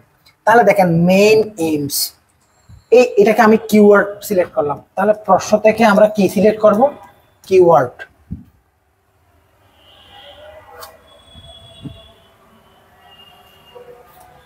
প্রশ্ন থেকে আমরা কিওয়ার্ড সিলেক্ট করব। তাহলে এখান থেকে দেখেন মেইন এইমস। তাহলে on what does the success of ecotourism, তাহলে এখানে সাকসেস অফ ইকোট্যুরিজম আন্ডারলাইন করলাম। What initiatives have hotels taken to reduce their impact on the environment, তাহলে রিডিউস এবং ইনিশিয়েটিভ এই দুটো শব্দকে আমরা মার্ক করলাম। অর্থাৎ এই ধরনের প্রশ্নগুলোকে সমাধান করার জন্য আপনার প্রশ্নটা ইম্পর্টেন্ট। প্রশ্ন থেকে কিওয়ার্ড সিলেক্ট করবেন, অর্থাৎ কি জানতে চাচ্ছে কিওয়ার্ডটা সিলেক্ট করেন। এই যে এখানে এ মেইন এইম অথবা সাকসেস অফ ইকো ট্যুরিজম, এই যে শব্দগুলো আমরা সিলেক্ট করলাম, এই শব্দগুলো প্যাসেজের যেখানে আমরা পাবো, প্যাসেজের যেখানে আমরা পাবো, যেমন দেখেন an an offshoot of the environmental movement of 1970, ecotourism has come into its own over past 2 decades. এখানে আমরা পাই নাই। হ্যাঁ, thanks to an increasing awareness of environmental issues such as climate changes combined with high demand among European and North American travelers for unspoiled locations. হ্যাঁ, এভাবে এভাবে এভাবে আমরা সামনে যেতে যেতে যেখানেই আমরা মেইন অর্থাৎ ইকো ট্যুরিজমের মেইন এইম শব্দটা পাবো, ওই শব্দটাকে আমরা আন্ডারলাইন করব এবং ওই জায়গা থেকে আমরা আনসারটা মূলত বের করব। তাহলে মনে করেন আমরা ইকো ট্যুরিজমের এই জায়গায়, জাস্ট ফর এক্সাম্পল, এই জায়গায় আমরা শব্দটা যদি পাই, আমরা এই জায়গায় আন্ডারলাইন করব, এই জায়গায় পেলে এই জায়গায় আন্ডারলাইন করব, যেখানে পাই ওই জায়গায় আমরা শব্দটা আন্ডারলাইন করব। এবার আমি একটু ক্লিয়ারলি জিনিসটাকে এক্সপ্লেইন করি। দেখেন, আমি যখন পেসেজে দেখালাম, তাহলে আমাদের কাজ হচ্ছে আমাদের এই যে WH ওয়ার্ড দিয়ে প্রশ্ন করলে বুঝবো এটা main area factual question. Factual কোশ্চেনের ক্ষেত্রে আমার কাছে প্রশ্নটা ইম্পর্টেন্ট। প্রশ্ন থেকে মনে করেন একটা প্রশ্ন করা হলো, what is the main aim of eco tourism, এটা একটা প্রশ্ন, এটা একটা কোশ্চেন। এই কোশ্চেনটা আমার কাছে ইম্পর্টেন্ট। এই কোশ্চেন থেকে আমরা কিওয়ার্ডটা সিলেক্ট করলাম, কিওয়ার্ডটা সিলেক্ট করে আমরা প্যাসেজে যে জায়গায় পাবো ওই জায়গায় আন্ডারলাইন করব, ওই জায়গাটা পরে আমাকে অ্যান্সার বের করতে হবে। এখানে আমি দুইটি বিষয়ে আপনাকে সতর্ক করব। একটা বিষয় হচ্ছে, মনে করেন যে বিষয়ে প্যাসেজটা আসছে ওই বিষয় সম্পর্কে আপনার বিশদ ধারণা আছে, ওই বিষয় সম্পর্কে আপনি অনেক বেশি কিছু জানেন, আপনি নিজস্ব কোনো মন্তব্য নিজের মতো করে নিজের মাথা থেকে ব্যাখ্যা করে কোনো কিছু লিখে উত্তর করে দিলেন, এমন কাজ কিন্তু প্যাসেজের কোনো প্রশ্নের উত্তরে করা যাবে না। এটা সাবধান, প্রথম সতর্কতা। দ্বিতীয় সতর্কতা হচ্ছে, এখানে প্যাসেজে কোন ধরনের যে জায়গায় এই অর্থাৎ এখানে কিওয়ার্ড যেখানে আছে ওই জায়গায় উত্তরটা আছে, ওই জায়গা থেকে বের না করে প্যাসেজের অন্য কোনো জায়গা থেকে, কারণ 3000-2500 শব্দের লম্বা একটা প্যাসেজের মধ্যে অবশ্যই এখানে পারিপার্শ্বিক বাহ্যিক অনেক কিছু আসতে পারে, বাহ্যিক কোনো কথা এখানে উত্তর হিসেবে চলে আসতে পারে। তাহলে এখানে এই যে ফ্যাকচুয়াল কোশ্চেন গুলো অ্যান্সার করার জন্য আমার কাছে প্রশ্নটা ইম্পর্টেন্ট। প্রশ্নটার মধ্য থেকে কিওয়ার্ডটা সিলেক্ট করব, কিওয়ার্ডটা নিয়ে প্যাসেজে যাব, প্যাসেজে যেখানেই শব্দটা পাবো ওই জায়গায় শব্দটাকে আন্ডারলাইন করে ওই জায়গা থেকে অ্যান্সার বের করব, ওখানেই 2-3 বার করে পড়ে ওটাকে প্যারাফ্রেজিং করে নিজের শব্দে নিজের মতো করে অ্যান্সার করব। এক্ষেত্রে দুইটি সমস্যা হতে পারে। প্রথম সমস্যা হচ্ছে, আপনি এখান থেকে যে কিওয়ার্ডটা সিলেক্ট করেছেন এটা প্যাসেজে আপনি খুঁজে পাচ্ছেন না। প্যাসেজে যদি খুঁজে না পান তাহলে একটা সমস্যাটা কোথায়? সমস্যা হচ্ছে আপনি এই শব্দটাই খুঁজছেন, এই শব্দের কোনো সিনোনিম আছে কিনা ওটা খেয়াল করতে হবে। এটা সহজ একটা বিষয়। তাহলে প্রথম কাজ হচ্ছে কিওয়ার্ডটা নিব, কিওয়ার্ডটা প্যাসেজে খুঁজবো, খুঁজে না পেলে সিনোনিম আছে কিনা দেখবো। দ্বিতীয় কাজ হচ্ছে, আপনি কিওয়ার্ড যেটা সিলেক্ট করেছেন কোশ্চেন থেকে, ওই কিওয়ার্ডটা প্যাসেজে একাধিক জায়গায় আছে, একাধিক জায়গায় যখন থাকবে তখন আপনি এই যে প্রশ্ন থেকে কিওয়ার্ডের পরিধিটা বাড়াবেন। মনে করেন প্রথমে আপনি এইম শব্দটাকে নিয়েছিলেন, এরপরে মেইন এইম শব্দটাকে নেন, তখন দেখা যাবে একাধিক জায়গায় মেইন এইম অংশটা মিল থাকবে না। তাহলে যদি একাধিক জায়গায় পাওয়া যায় তাহলে আমরা প্রশ্ন থেকে কিওয়ার্ড নেওয়ার সময় কিওয়ার্ডের পরিধিটা বাড়িয়ে নিব। কম কথায় সংক্ষেপে বললাম, এগুলা রেগুলার একটা ক্লাসে অনেক সময় দিয়ে প্র্যাকটিক্যালি উদাহরণ সহ দেখানোর সুযোগ আছে, এখানে আমি একটা করে এগিয়ে যাচ্ছি। তাহলে পরে মেইন এরিয়া কোশ্চেন, হ্যাঁ, তাহলে মেইন এরিয়া কোশ্চেন এবং ফ্যাকচুয়াল কোশ্চেন গেল। এখানে আরেকটা প্রশ্ন আসতে পারে, এটা প্রশ্ন এসেছিল অলরেডি, এটা হচ্ছে ইনফারেন্স কোশ্চেন। ইনফারেন্স কোশ্চেনকে চিনতে হবে, যদি না চিনেন তাহলে আপনি ফ্যাকচুয়াল মনে করে অ্যান্সার দিয়ে ভুল অ্যান্সার দিয়ে চলে আসবেন এবং এক্ষেত্রে আপনি নাম্বার পাওয়ার কোনো সুযোগ থাকবে না। দেখেন, ইনফারেন্স কোশ্চেন হচ্ছে মূলত, ইনফারেন্স শব্দের অর্থ হচ্ছে মূলত মন্তব্য, মানে ইনফারেন্স এই যে শব্দটা, এই শব্দটা আসছে মূলত ইনফার থেকে। ইনফার শব্দের অর্থ হচ্ছে টু জাজ, বিচার করা। তাহলে এখানে কি বিচার করব? অর্থাৎ প্যাসেজে যে সকল তথ্য, প্যাসেজে যে সকল ডেসক্রিপশন দেয়া আছে, ওই তথ্য বা ডেসক্রিপশনের ভিত্তিতে আপনার আপনার মতামত। এটাকে এই জন্য এই ধরনের কোশ্চেন গুলাকে বলা হয় logical conclusion to writer's attitude. লেখকের মনোভাবের প্রতি আপনার আপনার মন্তব্য, আপনার বিচার। এই প্রশ্নগুলোকে আপনি চিনবেন, এই প্রশ্নগুলোকে আপনি চিনবেন। ইনফার শব্দ থাকতে পারে, এখানে থাকতে পারে সাজেস্ট শব্দ থাকতে পারে, এখানে থাকতে পারে ইমপ্লাই। মনে করেন it is inferred from the passage suggest that, it is implied by the writer that. তাহলে এখান থেকে কোনো শব্দ দিয়ে যদি কোনো প্রশ্ন হয়, বুঝবেন এটা ইনফারেন্স কোয়েশ্চেন। এই কোয়েশ্চেনের অ্যান্সার কিন্তু ফ্যাকচুয়াল কোয়েশ্চেনের মতো প্যাসেজ থেকে কিছু তথ্য তুলে দিবেন তা নয়। এই কোয়েশ্চেনের অ্যান্সার হবে আপনি নিজস্ব মন্তব্য লিখবেন। তাহলে প্যাসেজটা যে পড়লাম, লম্বা প্যাসেজ থেকে পড়ে যে সকল ধারণা আমার মাথায় এসেছে, ওখান থেকে নিজস্ব কিছু মন্তব্য পয়েন্ট আউট করা। এই ধরনের প্রশ্ন এবারেও এসেছে, এই ধরনের প্রশ্ন এবারেও এসেছে। আমি প্রশ্নটা এখনই দেখাই। দেখেন এখানে এই যে প্যাসেজ, হ্যাঁ, প্যাসেজের মধ্যে এখানে আপনারা, আমি এখানে তো অনেক আলোচনা রেখেছি, আমি একটা প্রশ্ন দেখাই। 5 নাম্বার প্রশ্নটা দেখেন, এই যে ইনফারেন্স কোয়েশ্চেন আলাদা করে আসছে। 5 নাম্বার এই যে প্রশ্নটা, right briefly the main idea of the above text. বলছি না মেইন আইডিয়া কোয়েশ্চেন অবশ্যই আসবে। তাহলে এই যে প্রশ্ন, মেইন আইডিয়াটা লিখতে বলছে, মেইন আইডিয়া। এবং মেইন আইডিয়া লেখার জন্য আপনার জন্য নাম্বার রাখা হয়েছে 10 নাম্বার। দেখছেন, এই জন্য আমি মেইন আইডিয়া নিয়ে কথা বলেছি বেশি করে। মেইন আইডিয়া আলাদা করে এভাবে আসতে পারে, আবার ওখানে প্রশ্নের মধ্যেও আসতে পারে। এবার দেখেন, add your comments, add your comments. Comment add করার জন্য এখানে নাম্বার কত দেখেন, 7। তাহলে কমেন্টগুলা কার? কমেন্টগুলা কার? ইওর, আপনার কমেন্ট। তার মানে এখানে আপনি প্যাসেজ থেকে কিছু কথা লিখে দিলে কি আপনার কমেন্ট হবে? ওটা তো রাইটারের কমেন্ট হবে। এই ধরনের প্রশ্নকে, এই প্রশ্ন হচ্ছে মূলত inference question. Inference question, inference কোয়েশ্চেনের মূল কথা হচ্ছে প্যাসেজ থেকে কোনো কিছু দেখে দেখে হুবহু লেখা যাবে না, প্যাসেজের কোনো তথ্য দেওয়া যাবে না, প্যাসেজের উপর ভিত্তি করে আপনার মন্তব্য, আপনার সাজেশন। তাহলে এটা প্রশ্ন দেখেন কয় নাম্বার, 7 নাম্বারের জন্য আসছে। তার মানে এই ধরনের প্রশ্নগুলো নিয়ে আমাদের সাবধান থাকতে হবে। আমি এখানে 3 ধরনের প্রশ্ন নিয়ে কথা বলেছি। 3 ধরনের প্রশ্ন আমি খুব করে, তাহলে আবার একটা হচ্ছে কি আপনার মেইন আইডিয়া। মেইন আইডিয়া 45তম বিসিএস এ মেইন আইডিয়া কোশ্চেন আসছে 10 নাম্বারের জন্য, সাধারণত 3 নাম্বারের জন্য আসে। কখনো যদি ওই থিমেটিক কোশ্চেনের লিস্টের মধ্যে ঢুকিয়ে দেয় তখন 5 নাম্বারের জন্য হবে, কিন্তু এবারে আসছে আলাদা করে কয় নাম্বার, 10 নাম্বার। তারপরে আসবে ফ্যাকচুয়াল। ফ্যাকচুয়াল হচ্ছে মূলত 30 মার্কসের প্রশ্ন, এবং এখানে সবগুলো প্রশ্নই অলমোস্ট ফ্যাকচুয়াল হবে। আর একটা হচ্ছে কি কোশ্চেন, ইনফারেন্স কোশ্চেন। তাহলে এটা হচ্ছে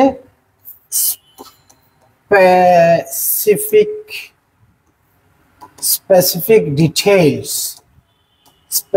details from the passage, অর্থাৎ প্যাসেজ থেকে পার্টিকুলার ডিটেইলস, প্যাসেজে যা আছে তা। বাহ্যিক কোনো কথা যদি অ্যান্সার করেন, যতই শুদ্ধ হোক, যতই স্মার্ট লিখেন, কোনো নাম্বার পাওয়া যাবে না, 0 মার্কস। তাহলে ফ্যাকচুয়াল কোশ্চেনকে প্যাসেজে যে প্রশ্নটা দেখে প্রশ্ন দেখবেন, প্রশ্ন থেকে যেটা অ্যান্সার হবে, এতে আবারও দেখাচ্ছি প্যাসেজ। এই প্যাসেজের প্রশ্ন এই প্রশ্নগুলো সাধারণত থিমেটিক কোশ্চেন হবে। এখান থেকে কিওয়ার্ড সিলেক্ট করবেন। এই কিওয়ার্ড প্যাসেজে যেখানে পাবেন ওখানে আন্ডারলাইন করবেন, এখানে পড়ে এখান থেকে অ্যান্সার বের করবেন।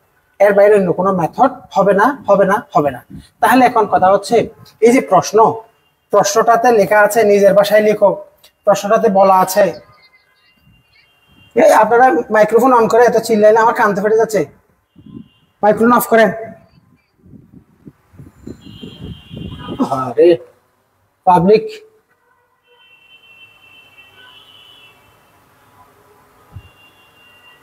মানে এত জোরে, মানে আমার কানের সমস্যা হয়ে গেছে রীতিমতো।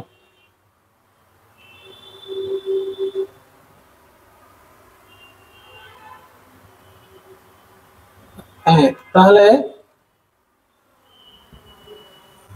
আচ্ছা, তাহলে নিজের এখন কথা হচ্ছে আমি এতক্ষণে প্রশ্নগুলো কিভাবে সমাধান করবেন তা নিয়ে কথা বলেছি।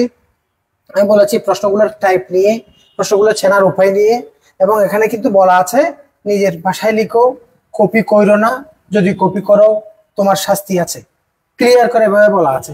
তাহলে পরে স্যার নিজের ভাষায় লেখার জন্য কোনো কৌশল কি আছে? আমি কিছু একটু চেষ্টা করি কিভাবে নিজের শব্দে লিখবেন। এখানে কিছু কথা আমি সময় বাঁচানোর স্বার্থেই আমি এখানে কিছু কথা লিখেছি। দেখেন, নিজের ভাষায় লেখাটা জরুরি, নিজের ভাষায় লিখবো। দেখেন, প্যাসেজ থেকে আমরা হুবহু কপি করব না, নিজের মতো করে সাজিয়ে লিখতে হবে। এখন আমরা ধরেন কোন একটা প্যাসেজের কোন একটা প্রশ্ন সমাধান করতে গিয়ে আমরা প্যাসেজের এই প্রশ্নটার উত্তর কোন জায়গায় আছে, জায়গাটার লোকেশনটা চিহ্নিত করলাম, শব্দটা আন্ডারলাইন করলাম। আন্ডারলাইন করার পরে দেখা যাচ্ছে আমরা সাধারণত কি করে জানেন, ওই যে তথ্যটা প্যাসেজের রাইটার যেই ভাষায় যেই শব্দে লিখেছে ওই শব্দটাকে নিয়ে আমরা চিন্তা করি। আমরা শুধু ভাবি কি আমরা ওই ওই সেন্টেন্সটাকে যেন কোনো একটা শব্দ চেঞ্জ করে দিয়ে হুবহু আবার লিখতে পারি, এই চিন্তার মধ্যে আমরা আবদ্ধ থাকি। অথচ আমরা যদি কাজটা ওভাবে না করে প্যাসেজের যে জায়গায় উত্তরটা পাওয়া গেছে, শব্দটা পাওয়া গেছে, ওই সেন্টেন্সের আগের সেন্টেন্স, ওই শব্দটার আগের সেন্টেন্স, ওই সেন্টেন্স এবং তার পরের সেন্টেন্স, এই তিনটি সেন্টেন্স বা ওই প্যারাটা পড়ার পরে পুরা ভাবটা বুঝে নিয়ে চুপটা একবার বন্ধ করি এবং নিজে নিজে ভাবি এখানে আসলে কি কথা হচ্ছে, কি প্রশ্ন আর কি উত্তর। একবার, এ কথার খুব দরকারি, একবার বিষয়টাকে নিজের ভাষায় বাংলায় চিন্তা করবেন, ইংরেজিতে চিন্তা করেন না। কারণ ইংরেজিতে চিন্তা করে আপনার কুল হবে না। ইংরেজিতে যখন আপনি চিন্তা করবেন আপনার চুপ চলে যাবে ওই রাইটারের লেখার প্রতি, এবং ওটাকে টেনে টুনে উল্টে উল্টে পাল্টে ওটাকে হুবহু দেখে দেখে লেখার একটা তাড়না আপনার ভেতরে কাজ করবে। এই জন্য আপনি প্যাসেজ আপনার সামনে যে কি তথ্য দেয়া আছে, কি ধরনের বাক্যে তিনি কথাগুলো বলেছেন, ওই দিকে আপনি তাকাবেন না, চুপটা বন্ধ করে ফেলবেন। এবার আবার প্রশ্নের দিকে যাবেন, প্রশ্নটা নিয়ে চিন্তাটা, উত্তরটাতে কি কথাটা আছে কথাটা বাংলায় ভাববেন, এবার নিজের মতো করে উত্তর লিখবেন। মূলত প্যারাফ্রেজিং হচ্ছে এটাই। প্যারাফ্রেজিং মানে যদিও কথা হচ্ছে ওখানে বাক্যে ব্যবহৃত একটা সেন্টেন্স, এই সেন্টেন্সটাকে হয়তো একটা সেন্টেন্সকে ভেঙে আপনি দুইটা সেন্টেন্স বানিয়ে ফেলবেন, অথবা দুটি সেন্টেন্সকে ভেঙে একটি সেন্টেন্সে রূপান্তর করবেন, বাক্যের মেইন শব্দ বিশেষত ভার্বটাকে চেঞ্জ করে দিবেন। এই ধরনের কিছু মেথড, কিছু পদ্ধতি আমরা টিচাররা স্টুডেন্টদেরকে সবসময় শিখাই এবং বলি। কিন্তু তাৎক্ষণিক ইনস্ট্যান্ট প্রসেস হচ্ছে ভাবনাটা নিজের মতো করে ভাবা এবং লেখার সময় নিজের মতো করে লিখতে চেষ্টা করা। ওখানে কি শব্দ আছে, উনি কি শব্দ ব্যবহার করেছেন ওদিকে তোয়াক্কা না করা, ওখান থেকে জাস্ট মূল শব্দটা প্রশ্ন থেকে নিয়ে ওই শব্দের ভিত্তিতে তথ্যটাকে নিজের মতো করে লেখার চেষ্টা করা, তাহলে সবচেয়ে বেস্ট প্যারাফ্রেজিং হবে। দেখেন, এখানে অনেক স্মার্ট শব্দ দিতে হবে। শব্দ কঠিন মানে আপনার লেখা স্ট্যান্ডার্ড, একথা ভুল। এখানে কোশ্চেনের মধ্যে একটু পরে আমি আপনাকে দেখাচ্ছি অ্যাম্বিগুইটি বারণ, অর্থাৎ এখানে দ্ব্যর্থক কোনো শব্দ ব্যবহার করা যাবে না এবং অস্পষ্ট দুর্বোধ্য কোনো শব্দ আপনি আনবেন না।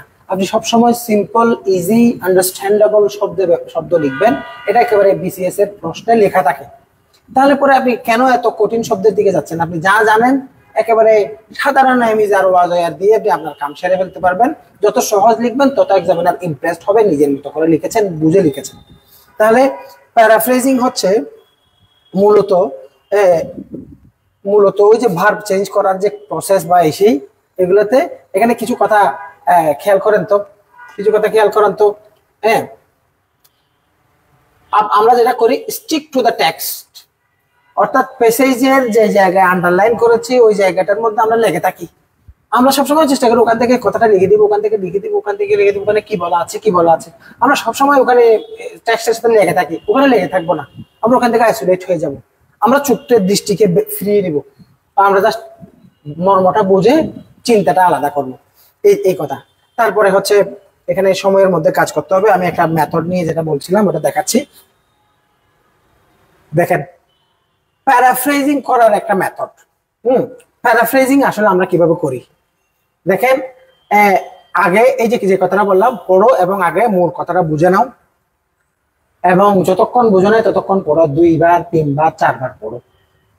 প্যারাফ্রেজিং এর মূল কাজ হচ্ছে যে জায়গায় উত্তরটা আছে, যে কথাটাকে আমি আমার মতো করে লিখবো, ওই কথাটাকে আগে বুঝে নেওয়া, এটা হচ্ছে মূল কাজ। কিন্তু এটা আপনার ভালো লাগতেছে না আমি জানি, ওই যে আমি আপনাকে বারবার বলছি আপনি এটা বারবার করে পড়ে বুঝেন, এটা কেন এটা ভালো লাগছে না আপনার কাছে? বারবার আপনি চাচ্ছেন এমন কোন টিপস বলি যে টিপস দিয়ে আপনি লিখতে পারেন, টিপস আসলে কাজ হবে না, কাজ হবে এইটা বারবার করে পড়া।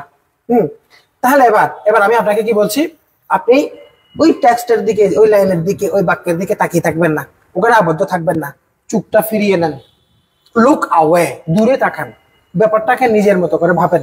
হ্যাঁ, তারপরে হচ্ছে এবং তুমি এবং উত্তরটাকে নিজের মতো করে হয়তো একবার মুখে মুখে নিঃশব্দে বললাম, তারপর আমরা লেখা শুরু করব। হ্যাঁ, এবার যেটা যেটা আমরা বুঝছি এটা আমরা লিখব। এটা হচ্ছে মূলত একটা মেথড। এই মেথডটাকে আমি আমার ভাষায় বলেছি এবং এখানে লিখেছি যেন যারা আমার এই যে কথা শুনবে বা ক্লাসটা দেখবে তারা যেন এখান থেকে টেক্সটটা দেখে পরবর্তী সময়ে যেন ইয়া করতে পারে, অনেকে ছবি তুলতে পারে, পরে স্ক্রিনশট নিয়ে দেখে নিতে পারে। আমি এখানে উদাহরণও রেখেছি, উদাহরণটাকে আপনারা এটাও ছবি নিতে পারেন। এখানে কিছু টিপস দিয়েছি, অর্থাৎ এখানে এই কথাগুলো আমি বলে ফেলছি। অর্থাৎ মনে করেন একটা বাক্য, এই বাক্যটাকে আমি প্যারাফ্রেজিং করব, বাক্যটার থেকে মেইন কিওয়ার্ডটা নিয়ে ওখানকার ভার্বটাকে চেঞ্জ করার চেষ্টা করব, যে এজিটিভ থাকবে এজিটিভটাকে চেঞ্জ করার চেষ্টা করব ভিন্ন শব্দ দিয়ে। শব্দ চয়নের সময় কঠিন কোনো শব্দের দিকে চিন্তা করব না, সাধারণ চিন্তায় মূল ভাবের অর্থটা নিজের শব্দে প্রকাশের চেষ্টা করব। That's the best method to do paraphrasing. আর কোনো কথা নেই। তাহলে আমরা থিমেটিক কোশ্চেন অনেক কথা বললাম প্রথম 30 নাম্বারের জন্য, প্রথম 30 মার্কসের জন্য আমরা এতক্ষণ যা দেখেছি। এবার আসেন এর পরের প্রশ্নটা কি ছিল এবং এই প্রশ্নগুলোর জন্য আমরা কি করব। এটা হচ্ছে 45-এর প্রশ্ন। এর পরের প্রশ্নটা আমরা দেখতে পাচ্ছি এখন, এটা হচ্ছে কোশ্চেন নং 2, মেক সেন্টেন্স অফ ইওর। অর্থাৎ এখানে আবারও একটু মনে করিয়ে দিই, অনেকে নতুন আছে। তাহলে এখানে আমাদের কাছে একটা কি আসছিল, প্যাসেজ। হ্যাঁ, প্যাসেজ, এবং এই প্যাসেজ থেকে আমাদের কাছে 30 মার্কসের প্রশ্ন এবং উত্তর এগুলো দেখলাম। এরপরে এটা হচ্ছে মনে করেন এটা প্যাসেজের সেকশন এ, আবার এরপরে হচ্ছে বি থাকবে। বি হবে আসলে গ্রামার, এটার নাম হচ্ছে গ্রামার অথবা ল্যাঙ্গুয়েজ। গ্রামাটিক্যাল প্রশ্ন রিটেনে কিভাবে আসে এবং ওগুলার 45 এভাবে আসছে, কিন্তু অন্যান্য পরীক্ষায় আরো একটু ভিন্নভাবে এসেছিল।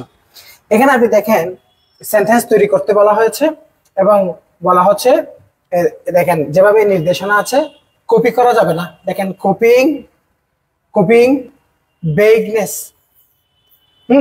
অ্যাম্বিগুইটি, ঝাপসা, দ্ব্যর্থক। দেখছেন লেখা থাকে স্পষ্ট। অর্থাৎ এখানে বাক্য রচনা করো, দুর্বুদ্ধ কোনো শব্দ লেখো না, দ্ব্যর্থক কোনো শব্দ লেখো না। প্রশ্নে লেখা আছে স্পষ্ট করে, প্রশ্নে প্রশ্নে স্পষ্ট করে লেখা আছে মাস্ট, মাস্ট অর্থাৎ যদি থাকে চলবে এরকম না, শতভাগ, শতভাগ নিষেধ, নিষিদ্ধ, তুমি কোনো কঠিন শব্দ লিখিও না। তাহলে অথচ আমরা যারা প্রার্থী আছি, আমরা যারা পরীক্ষার্থী আছি, আমাদের টেনশনের 80% অংশ জুড়েই আছে আমি ভালো স্মার্ট শব্দ জানি না, আমি কোনো ভালো শব্দ লেখার যোগ্যতা আমার নাই, আমার ভোকাবুলারি স্টক কম। আপনি কেন ভোকাবুলারি নিয়ে টেনশন করছেন? আপনাকে তো বলছে কঠিন শব্দ লিখিও না। আপনি যত কঠিন, স্মার্ট, কম ব্যবহার হয় এমন শব্দের দিকে যাবেন, তত বেশি অ্যাম্বিগুইটি আসবে, তত বেশি ভেগনেস আসবে, তত বেশি কপি করার দিকে চলে যাবেন। আপনি একেবারে খুব সিম্পল সাদা সিধা অর্থে একজন বিসিএস রিটেন প্রার্থীর কাছে কমপক্ষে তার 4 থেকে 5,000 শব্দ জানা আছে, কিন্তু ভালো মানের স্মার্ট ইংরেজি লেখার জন্য আপনার কাছে শব্দ দরকার 350 থেকে 500, অথচ আপনি 4-5 হাজার শব্দ এমনিতেই জানেন। তাহলে তাও আপনি টেনশন করছেন। আপনি কেন টেনশন করছেন জানেন? আপনার আত্মবিশ্বাসের ঘাটতি। আপনি যা লিখছেন আপনি ভাবছেন আপনার লেখাগুলো হচ্ছে না, অন্যের কঠিন কঠিন শব্দগুলো ভালো বাক্য হচ্ছে না। অস্পষ্টতা কখনো ভালো জিনিস বয়ে আনে না। তাহলে এখানে বাক্য, এখানে আমার তেমন কিছু বলবার নাই। এখানে কথা হচ্ছে আপনাকে একটা ইনস্ট্রাকশন দেওয়া আছে, অর্থাৎ এই বাক্যটাকে কম্পারেটিভ করবেন। আর কম্পারেটিভ বাক্য কিভাবে করি? কম্পারেটিভ, কম্পারেটিভ সুপারলেটিভ আমরা তো চিনি। হ্যাঁ, তো তবু বলে দিচ্ছি আমি একটু একটু, মানে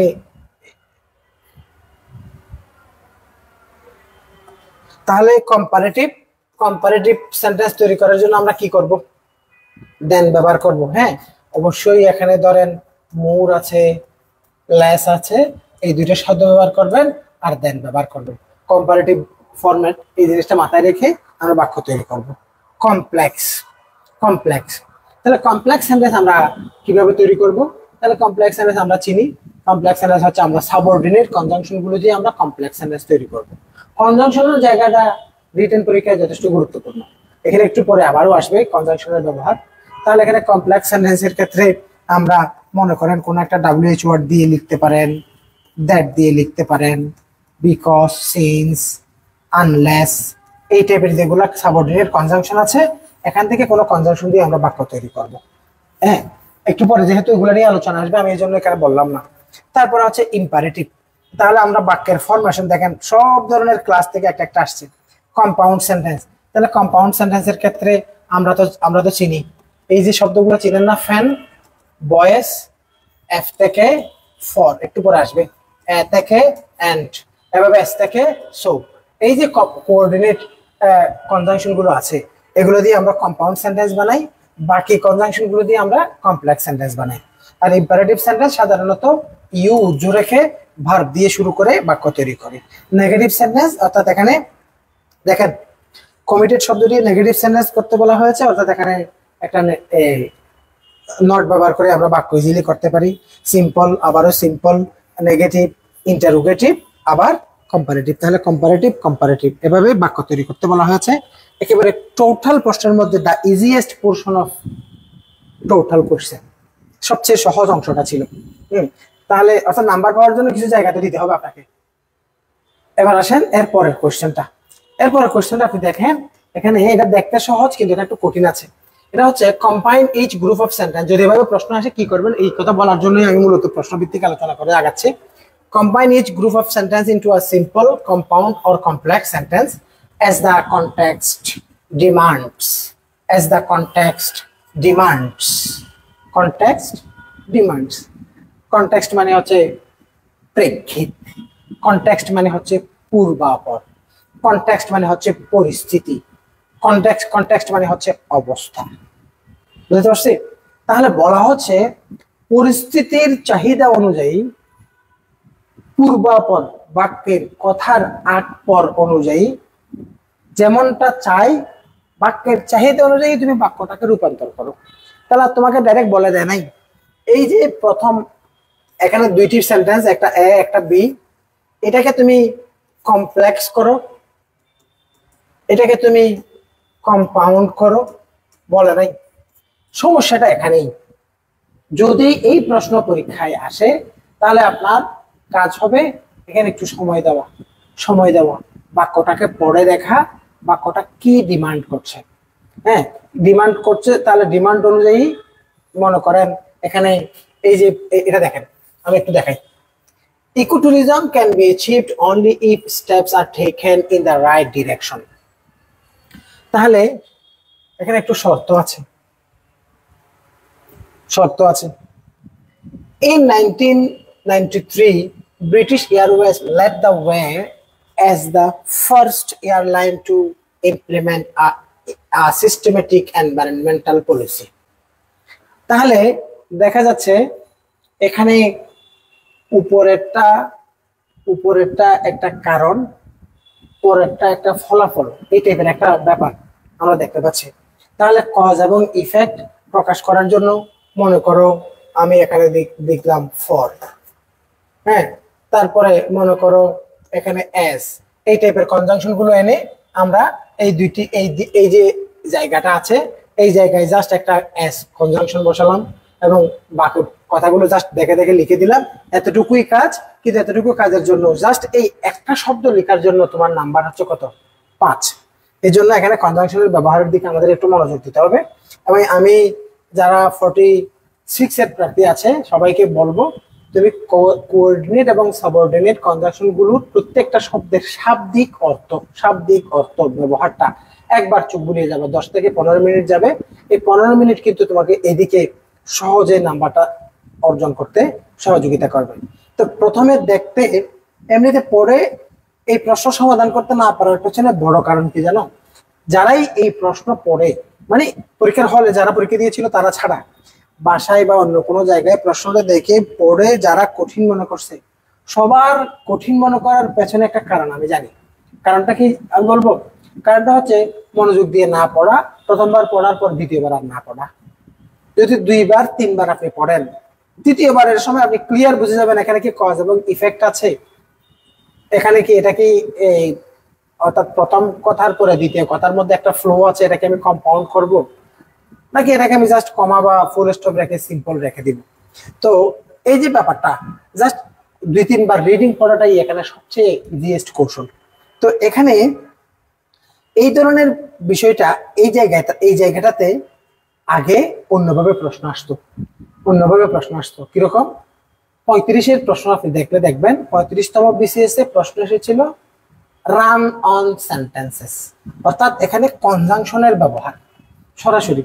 তাহলে 45-এ যেহেতু আবার আসছে, হয়তো ভিন্ন একটা ফরম্যাটে, এই ফরম্যাটে হোক অথবা ভিন্ন কোনো ফরম্যাটে কনজাংশন বা রান অন সেন্টেন্সের জায়গাটা আবারও গুরুত্বপূর্ণ। এটা একটু দেখবেন, কি কি দেখতে হবে ওটা আমি একটু দেখাচ্ছি। দেখেন এখানে আমি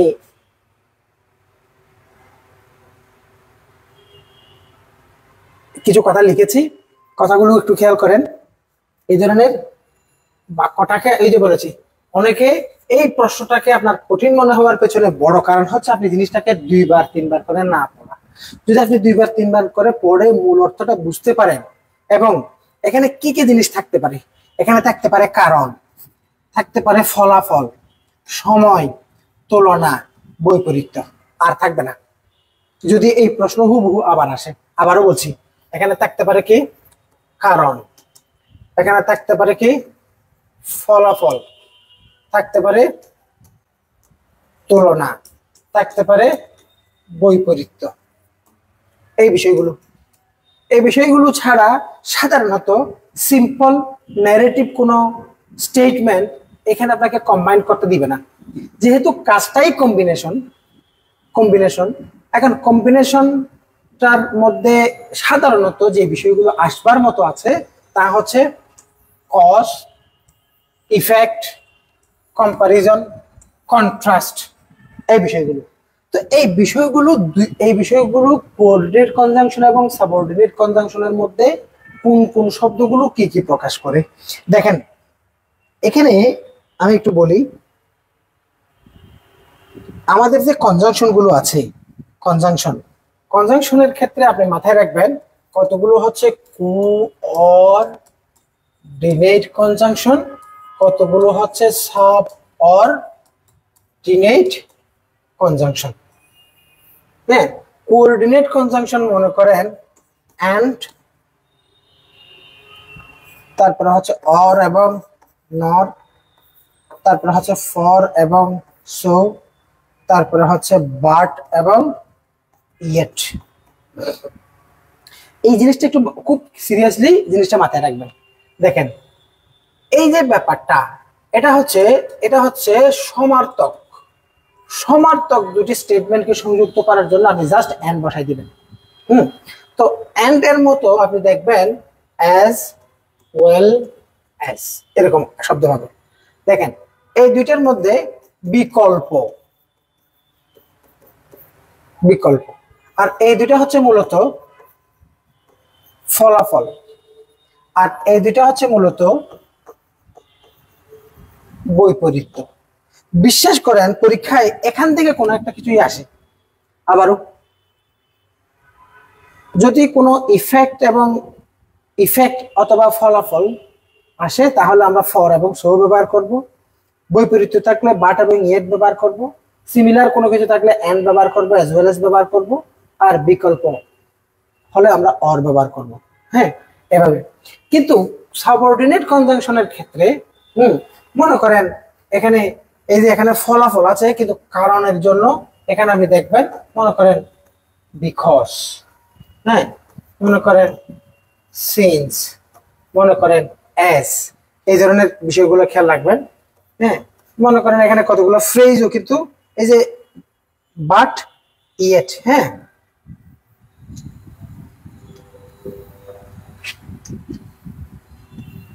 দেখেন though, although, পি বিন্দু। এখানে আরো কিছু জিনিস মাথায় রাখতে হবে। এবার এটার কাছাকাছি কনজাংশন আমি দেখালাম। মনে করেন এখানে যদি শর্ত আসে, ইফ আসে, হ্যাঁ, তারপরে মনে করেন ইফ এর সাথে এখানে মনে করেন ইন কেস আসে, এখানে আনলেস আসে, এগুলো সবগুলো শর্ত প্রকাশ করে, ঠিক আছে। তারপরে এগুলো সবগুলো কি প্রকাশ করে? কারণ প্রকাশ করে। এগুলো সবগুলো কি প্রকাশ করে? বৈপরীত্য প্রকাশ করে। এই ব্যাপারগুলো খেয়াল রাখবেন। আর সাধারণভাবে WH ওয়ার্ডস গুলোর ব্যবহার গুলো সম্পর্কে আপনাকে সচেতন থাকতে হবে। এই জায়গাটা অর্থাৎ কনজাংশনের, আমি জাস্ট এখানে যে কনজাংশন নিয়ে ডিটেইল আলোচনা করছি ওরকম না, আমি জাস্ট একটু দেখাই দিলাম কোন কোন জায়গাটাতে কোনো কনফিউশন থাকলে আপনি বিপদে পড়তে পারেন, কোন কোন জায়গাগুলো আপনার দেখা উচিত, এই জিনিসটা নিয়ে একটু করে বললাম। তার মানে কোঅর্ডিনেট এবং সাবঅর্ডিনেট কনজাংশনটা আপনার চেনা লাগবে। এখান থেকে কোনো শব্দ দিয়ে হলে আপনি সেন্টেন্সটা হবে কমপ্লেক্স, কমপ্লেক্স। এখান থেকে কোনো শব্দ দিয়ে বাক্য তৈরি করলে সেন্টেন্সটা হবে কি? Compound, compound. এই ব্যাপারটাও আপনার কাজে লাগবে, এই জিনিসগুলা। এভাবে আপনার জিনিসটাকে একটু একবার প্লিজ একবার ওভার রিভিউ করে নেবেন, একবার দেখে নেবেন, একবার দেখে নেবেন, একবার দেখে নেবেন। সরাসরি কনজাংশনের ইউজ থেকে রান অন সেন্টেন্স চলে আসতে পারে, আবার অন্যান্য গ্রামারের কারেকশনের ক্ষেত্রেও কাজে লাগবে। এখানে একেবারে পরীক্ষায় তাহলে এখানে এই যে ব্যাপার, এখানে আমি জাস্ট লেখাটা লিখেছি, স্ক্রিনশট দিয়ে দেখার সুযোগ থাকবে। এবং আমি এখানে বলেছিলাম কারণ, ফলাফল, তুলনা, বৈপরীত্য, এই ব্যাপারগুলোই আপনাকে প্রথমে বুঝে নিতে হবে। এবং আপনাকে বুঝতে হবে এই যখন কম্পাউন্ড সেন্টেন্স তৈরি করব তখন and, but, or, for, so, এই যে এই শব্দগুলো। আর যখন কমপ্লেক্স সেন্টেন্স হবে এই যে দেখুন while, since, that, WH word, as, এই সমস্ত কনজাংশনের ব্যবহারগুলো দেখে নেব। এই হচ্ছে এই রান অন সেন্টেন্সের এই জায়গাটা। এটা নিয়ে অনেকের প্রশ্ন ছিল, আমি এর মধ্যে ইয়াও পেয়েছি, ইনবক্সে মেসেজও পেয়েছি, বা এটা নিয়ে পরামর্শ বা এই কি করা যায় এই প্রশ্ন পেয়েছি।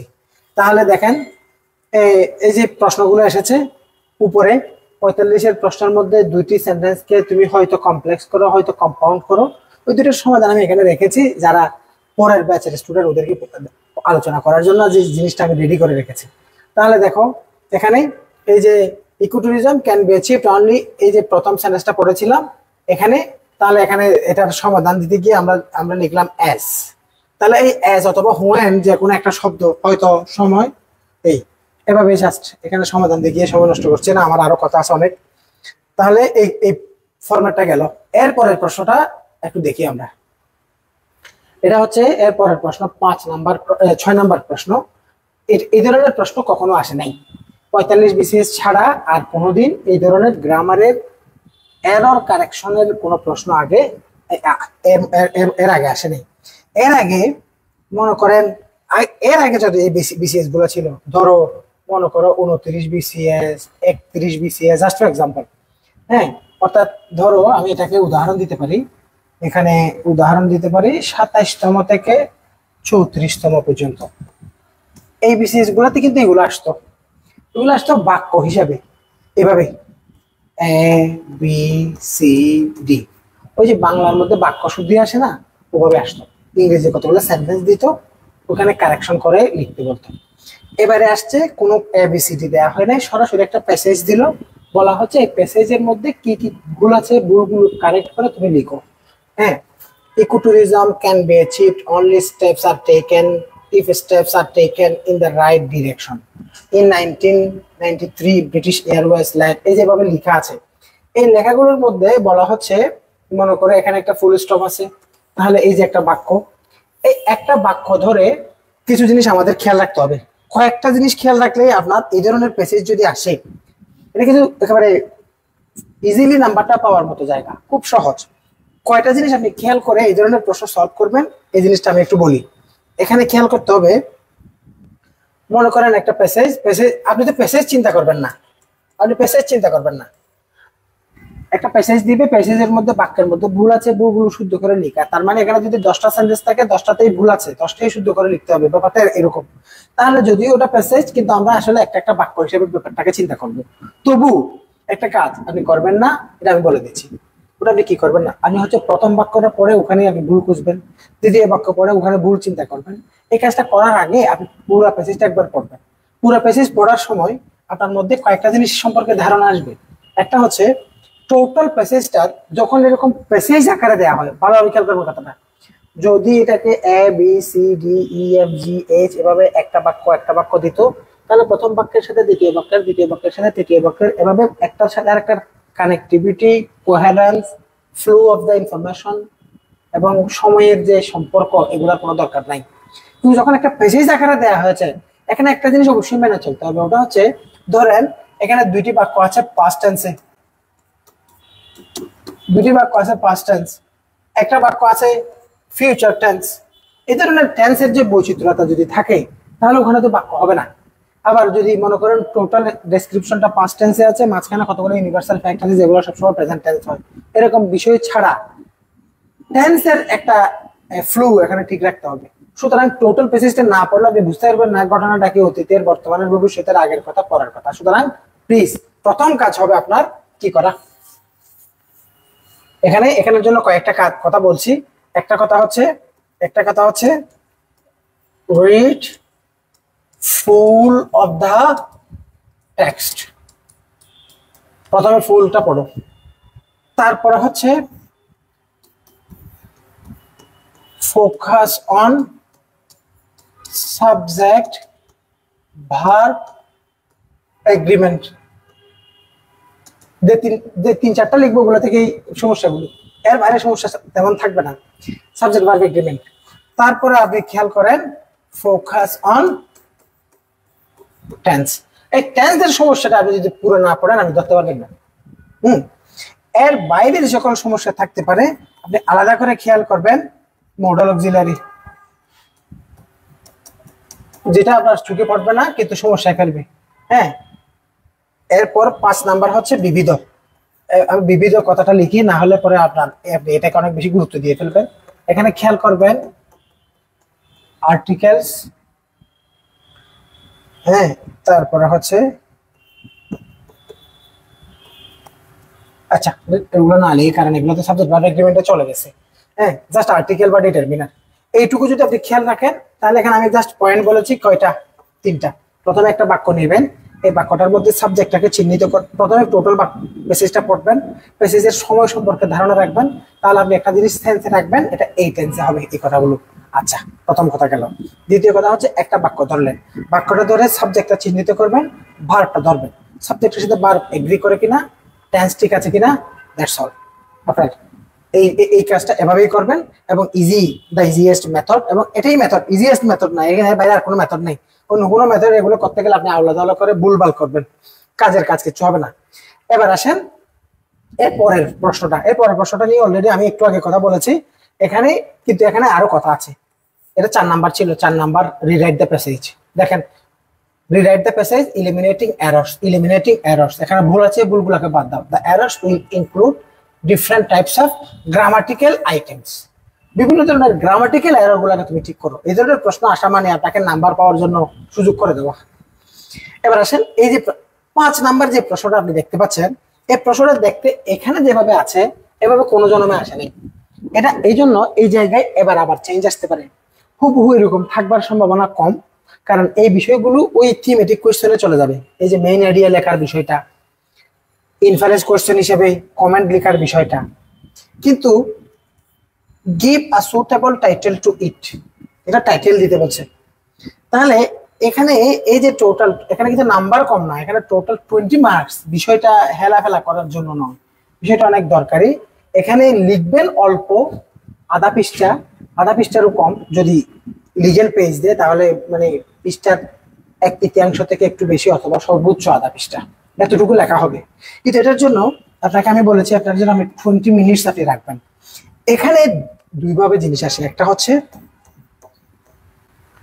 কি লিখছি, একটা হচ্ছে এখানে আসতে পারে সামারি, এখানে আসতে পারে প্রেসিস। হ্যাঁ, সামারি এবং প্রেসিসের মধ্যে পার্থক্য হচ্ছে, যদি প্রেসিস শব্দটা উল্লেখ থাকে তাহলে এখানে শিরোনাম দিবেন, এখানে একটা কি দিবেন, শিরোনাম দিয়ে সারমর্ম লিখবেন। আর যদি সরাসরি সামারি শব্দটা উল্লেখ থাকে, দেখেন এখানে main idea of the passage, comment within এখানে সরাসরি সামারি বাবু শব্দটা উল্লেখ যেহেতু নাই, যদি সামারি থাকে তাহলে আপনি শিরোনাম দিবেন না, সরাসরি শুধু সারমর্মটা লিখবেন। আর সামারি করার জন্য আমার একটা ভিডিও আছে শুধু সামারি কিভাবে করবেন। আমি জাস্ট দুই একটা কথা বলি। একটা কথা হচ্ছে, যদি সামারি অথবা প্রেসি শব্দগুলো আসে বা সামারি লেখার জন্য 20 নাম্বারের জন্য আসে, তাহলে অবশ্যই এখানে সময়টা যতটুকু আছে ততটুকুই দিবেন। প্রেসিসের মধ্যে ঘাটাঘাটি না করে একটা কাজ করবেন। আপনার ওই যে থিমেটিক কোয়েশ্চেন আছে না, 1 থেকে 5টা প্রশ্ন, এই 5টা প্রশ্ন পড়বেন। এই 5টা প্রশ্নের আলোকে আপনি সামারি তৈরি করবেন।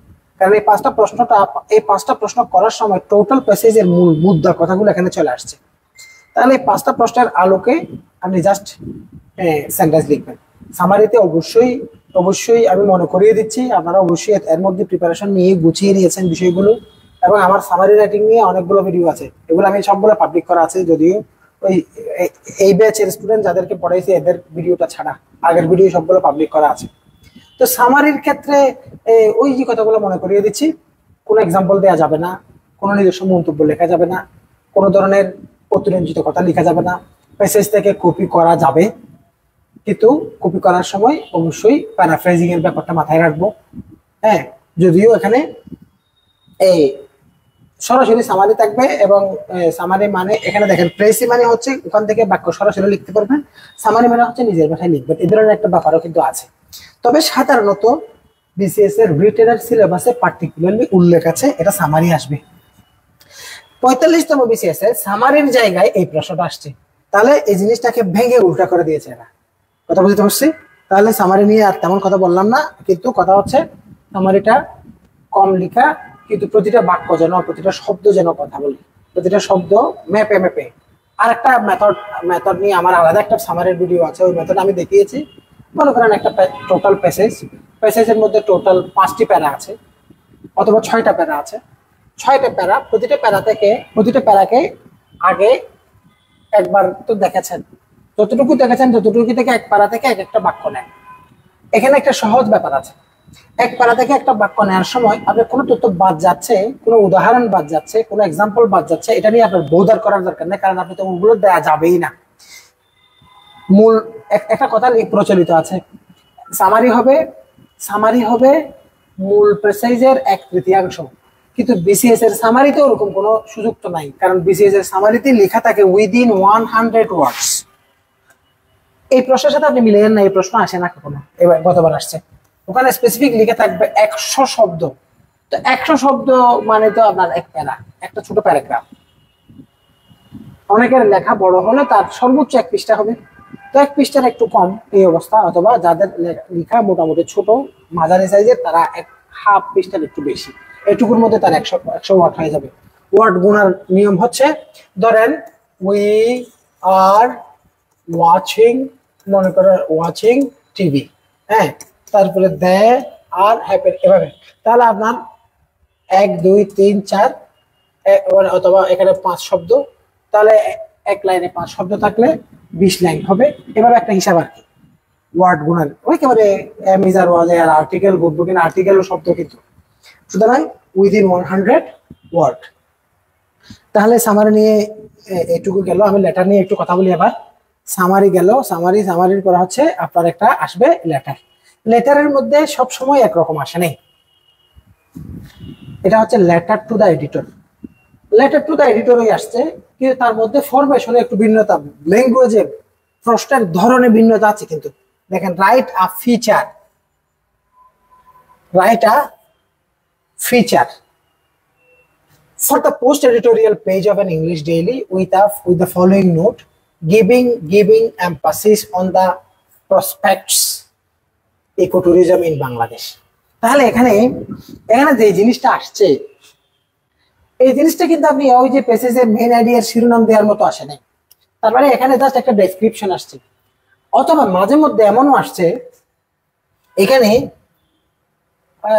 মনে করেন ইনভার্টেড কমা দিয়ে বলা হলো ইকোট্যুরিজম ইন বাংলাদেশ,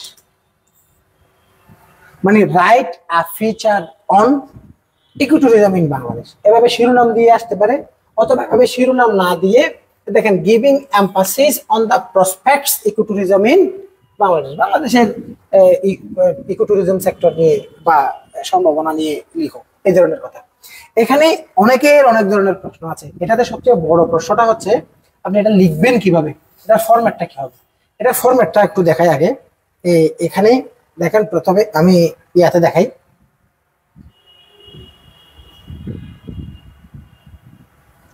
মনে করেন এটা লেটারের এখানে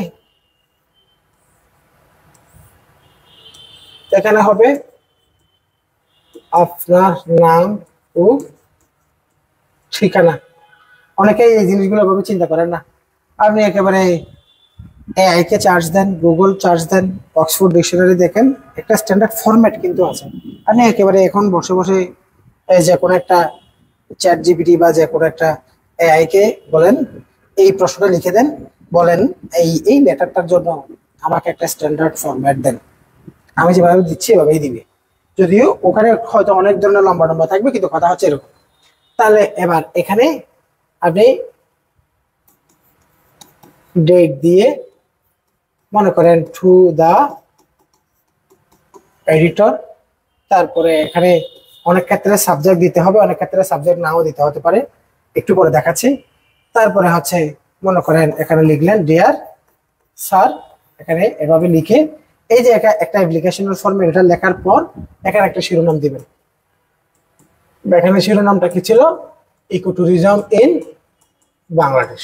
তারপরে এখানে টোটাল একটা কি হবে, আর্টিকেল হবে। আবার নিচে এসে ইয়োর নেম। তো এই আর্টিকেল যেটা ফিচার যেটা, এটা কমপক্ষে 2 পৃষ্ঠা, সর্বোচ্চ 3 পৃষ্ঠা, বেশি না, এইটুকু লিখবেন এটা।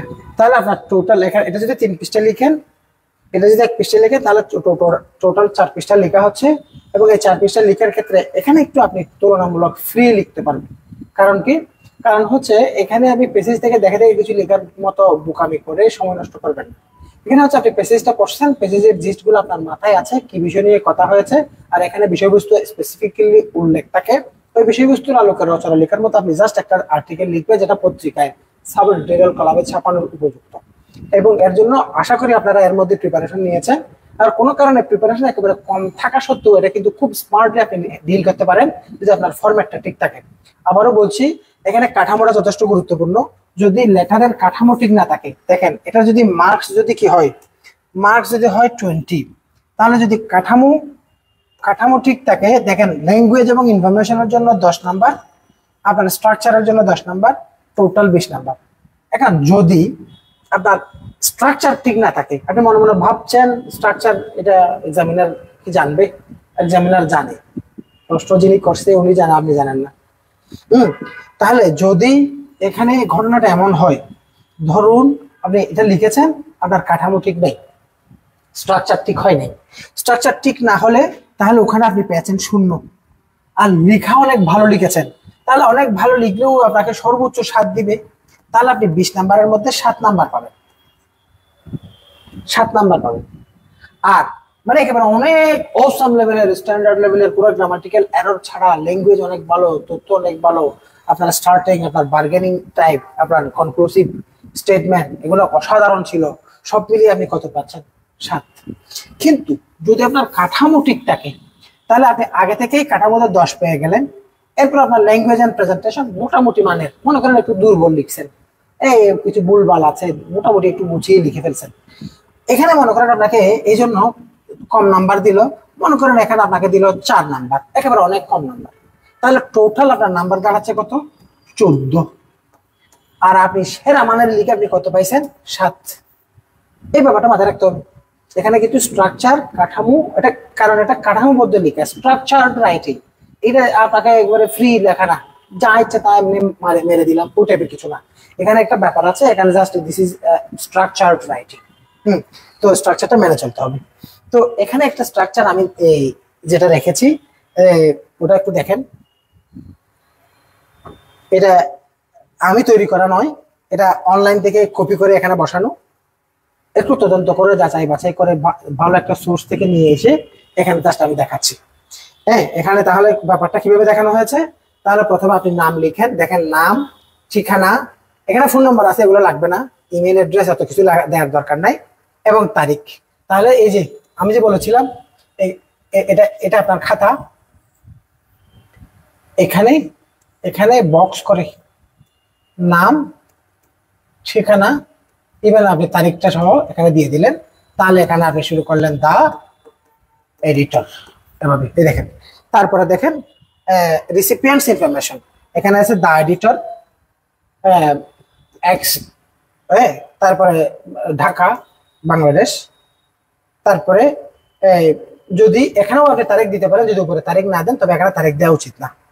তারপরে হচ্ছে ডিয়ার এডিটর, তার মানে এখানে ইনারা যে ফরম্যাটটা দেখিয়েছে এই ফরম্যাটে কিন্তু এনারা কোনো সাবজেক্ট দেয় নাই, কোনো সাবজেক্ট দেয় নাই। এটা আপনার খাতা, আমি বারবার করে দেখাচ্ছি কারণ এখানে কাঠামোটা ইম্পর্টেন্ট। নাম, ঠিকানা, তারিখ, দা এডিটর এক্স ডেইলি ঢাকা, তারপর হচ্ছে ডিয়ার এডিটর। এভাবে এভাবে আপনার লেখাটা সামনের দিকে আগাবে। এই ফরম্যাটটা দেখানো হয়েছে ক্লিয়ার করে বুঝে দেওয়ার জন্য আমি আরো একবার মেনশন করলাম। এবার দেখেন এরপরে আমরা দেখতে পাচ্ছি এখানে এই ওপেনিং প্যারাগ্রাফ, অর্থাৎ এখানে যে এই জিনিসগুলো আপনারা পারবেন, এটা জাস্ট সবাই জানেন স্ট্রাকচারের মধ্যে, অথবা যদি কেউ করতে চান ছবি তুলতে চান ছবি তুলতে পারেন। এখানে কিন্তু টোটালটা আছে। হ্যাঁ দেখেন, আমি তবু একবার বলে দিই যেহেতু অনলাইনে অনেকেই আমার সরাসরি ক্লাস দেখছে। ওপেনিং প্যারাগ্রাফ দেখেন clearly state why you are writing and what you are closing, অর্থাৎ কেন লিখছেন, মানে পত্রিকায় প্রকাশের জন্য যদি প্রকাশ করেন কৃতজ্ঞ হবো, এই টাইপের কথা যেগুলো আমরা লিখি। তারপরে হচ্ছে প্রোভাইড আ ভেরি ব্রিফ, একটা সামারি দিতে পারেন অথবা নাও দিতে পারেন। ক্লোজিং প্যারাগ্রাফ, তারপরে হচ্ছে কমপ্লিমেন্টারি ক্লোজ, দেখেন সিনসিয়ারলি ইউর টাইপড। তো আমি এই ভিডিওর কমেন্টে আমি লেটারের জন্য আমার একটা ভিডিও 15 মিনিটের video, letter to the editor, এটার আলাদা একটা ভিডিও আমি দিয়ে দিব, তখন একেবারে ক্লিয়ার ধারণা পাবেন যদি কেউ আগে দেখে না থাকেন।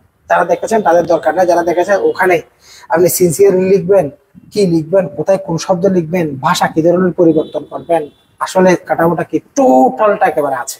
সুতরাং লেটার নিয়ে এখানে আর কথা বললাম না। এবার আসেন এরপরে পার্ট বি, পার্ট এ নিয়ে প্রত্যেকটা পার্ট নিয়ে কিছু কিছু হলেও কথা বলে আগাচ্ছি। এবার আসেন পার্ট বি তে। পার্ট বি তে সিলেবাস অনুযায়ী এখানে কথা হচ্ছে, এখানে একটা এসে আসবে, একটা এসে, এবং এই এসে এর মার্কস হচ্ছে কত, 50 মার্কস। কিন্তু এখানে আমরা দেখতে পাচ্ছি দুইটা এসে আসছে। একটা এসে হচ্ছে এই দেখেন ওয়ার্ল্ড রিফিউজি প্রবলেম, দেখেন রাইট এসেস, কয়টা এসে, দুইটা, on the following topics each within 500 words. তাহলে যদি একটা লিখতে হয় 1000 শব্দ, দুইটা যখন লিখতে বলছে তাহলে বলছে একটা 500 শব্দ করে। এরকম আসলে আমার মতে খুব সহজ হয়ে যায়, কারণ 500 শব্দের মধ্যে অনায়াসেই আপনি 500 শব্দ লিখতে পারবেন। এবং এখানে হিন্টস গুলো দেওয়া আছে, ইজিলি যত আনকমন আসুক না কেন আপনি তাৎক্ষণিকভাবে কিছু না কিছু লিখে মোটামুটি একটা লেভেলে নিয়ে যেতে পারবেন যদি দুর্বল হন। আর যাদের ল্যাঙ্গুয়েজ হাত ভালো, কল্পনা শক্তি ভালো, পরিকল্পনা করে গুছিয়ে লিখতে পারে, এই যে যদি কোনো কারণে এভাবে পয়েন্ট গুলো দেয় তাকে, দেখেন factors behind being refugee problems in refugee problems in Asia, refugee problems in Europe, the sufferings of refugees। এবার যদি পয়েন্টগুলো দেয় থাকে তাহলে ওই যে 10 মিনিট পরিকল্পনা করার জন্য যেটা বলছিলাম, ওই সময়টা কোথায় খাটাবেন, কারণ এখানে তো পয়েন্টগুলো দেয়াই আছে। তখন আপনি কি করবেন জানেন, তখন এই যে প্রশ্নগুলো আছে তখন আপনি শুরুতে একটানা 10 মিনিট না দিয়ে আপনি factors behind being a refugee, এই পয়েন্টটাকে শিরোনাম লিখবেন। লিখার পরে আপনি আগে ভেবে নেবেন 2 মিনিট কি কি কারণ আছে, প্রয়োজনে পেন্সিল দিয়ে কোনো একটা জায়গায় রাফ করবেন। এবার চিন্তা করার পরে লিখবেন। আপনি চিন্তা করার না, অর্ধেক ভাবছেন অর্ধেক লিখছেন, অর্ধেক ভাবছেন অর্ধেক লিখছেন, ছন্ন ছাড়া লেখা হবে, লেখার মধ্যে পারফেকশন আসবে না। আবারও বলছি, কম্পিটিটিভ পরীক্ষার কোয়ালিটি ভালো করতে হবে। হ্যাঁ, তো আমার মনে হয় না এই ধরনের আবারও হুবহু রিপিট হবে। তবে যিনি কোশ্চেন কর্তা তিনি যদি গত বছরের প্রশ্ন দেখে এই প্রশ্ন ওনার ভালো লেগে এই টাইপের করে ভিন্ন একটা ফর্মে ভিন্ন একটা আদলে বা কাছাকাছি ভাবে যদি করে ফেলে তাহলে করে ফেলতে পারে। এই জন্য এর জন্য যেমন প্রস্তুত থাকবো, আমরা বেশি প্রস্তুত থাকবো সাধারণভাবে আগের সময়ে যেভাবে বিসিএস এর রচনা আসতো, জাস্ট বিষয়টা আছে ওটার উপর আপনাকে লিখতে হবে, ওই টাইপের জন্য আমরা প্রিপেয়ার থাকবো।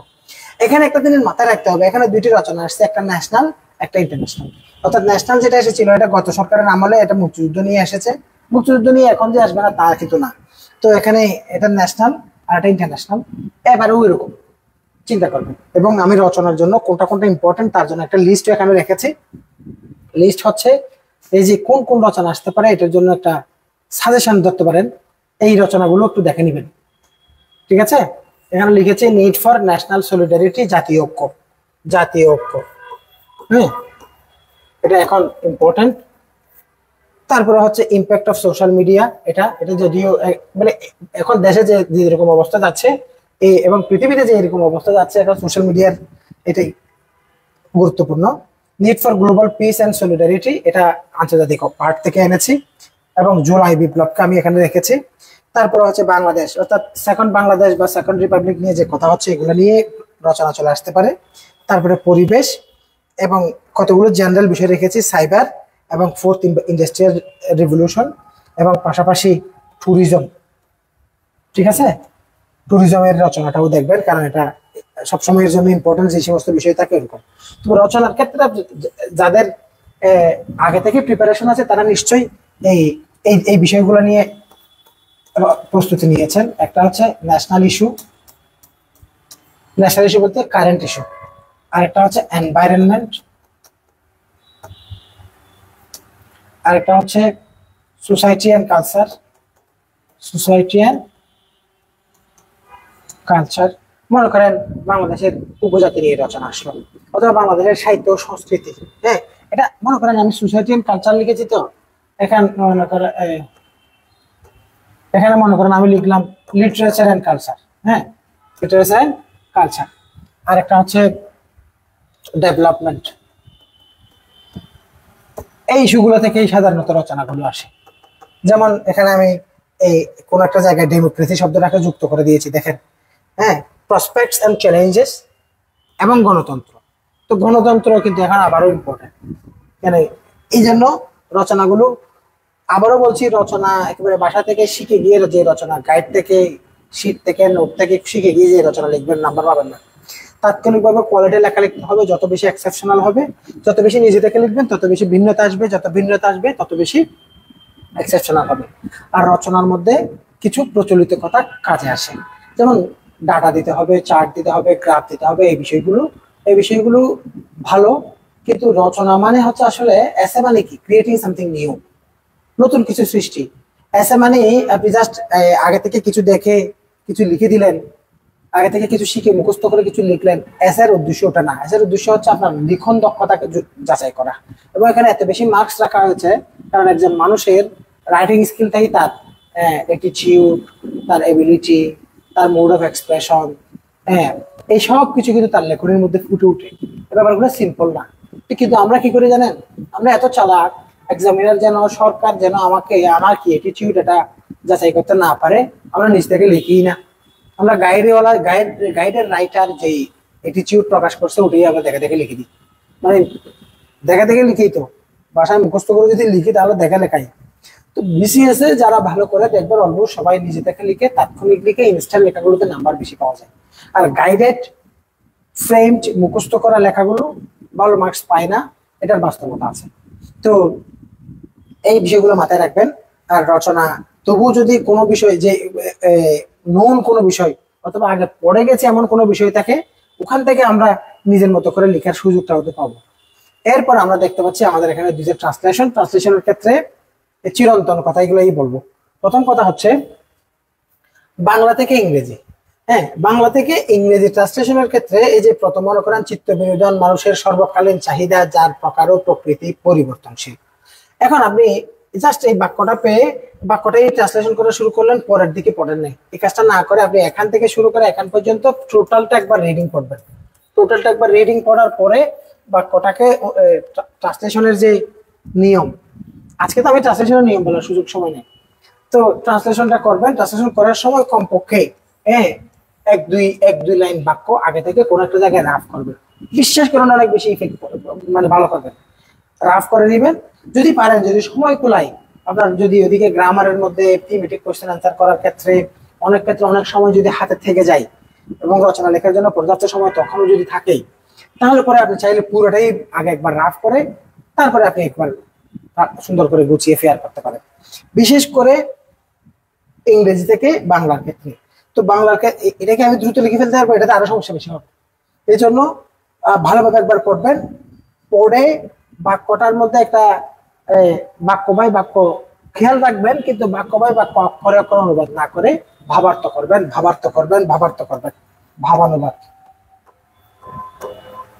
ভাবানুবাদ করবেন, এই আক্ষরিক অনুবাদ না, ওয়ার্ড টু ওয়ার্ড নয়। সেন্টেন্স টু সেন্টেন্স করবেন, ভাবকে ভাবান্তর করবেন, শব্দান্তর করবেন না। এই ব্যাপারগুলো মাথায় রাখবেন। তো আমি প্রতিটা প্রশ্ন নিয়ে কথা বলেছি। এখানে লাইভে যারা ছিলেন আপনারা আমাকে প্রশ্ন করতে পারেন, কারো কোনো জায়গায় প্রশ্ন থাকলে, কোনো বিষয়ে জানবার ইচ্ছা থাকলে বলতে পারেন। আর বলবো না, এইখানে আমি তো একেবারে টোটাল 200 নম্বরের সবকটি প্রশ্ন নিয়ে কিছু না কিছু বলে শেষ করলাম। আপনারা বলেন কার কি প্রশ্ন আছে? আপনারা কি আমাকে শুনতে পাচ্ছেন? আনমিউট করে প্রশ্ন করতে পারেন।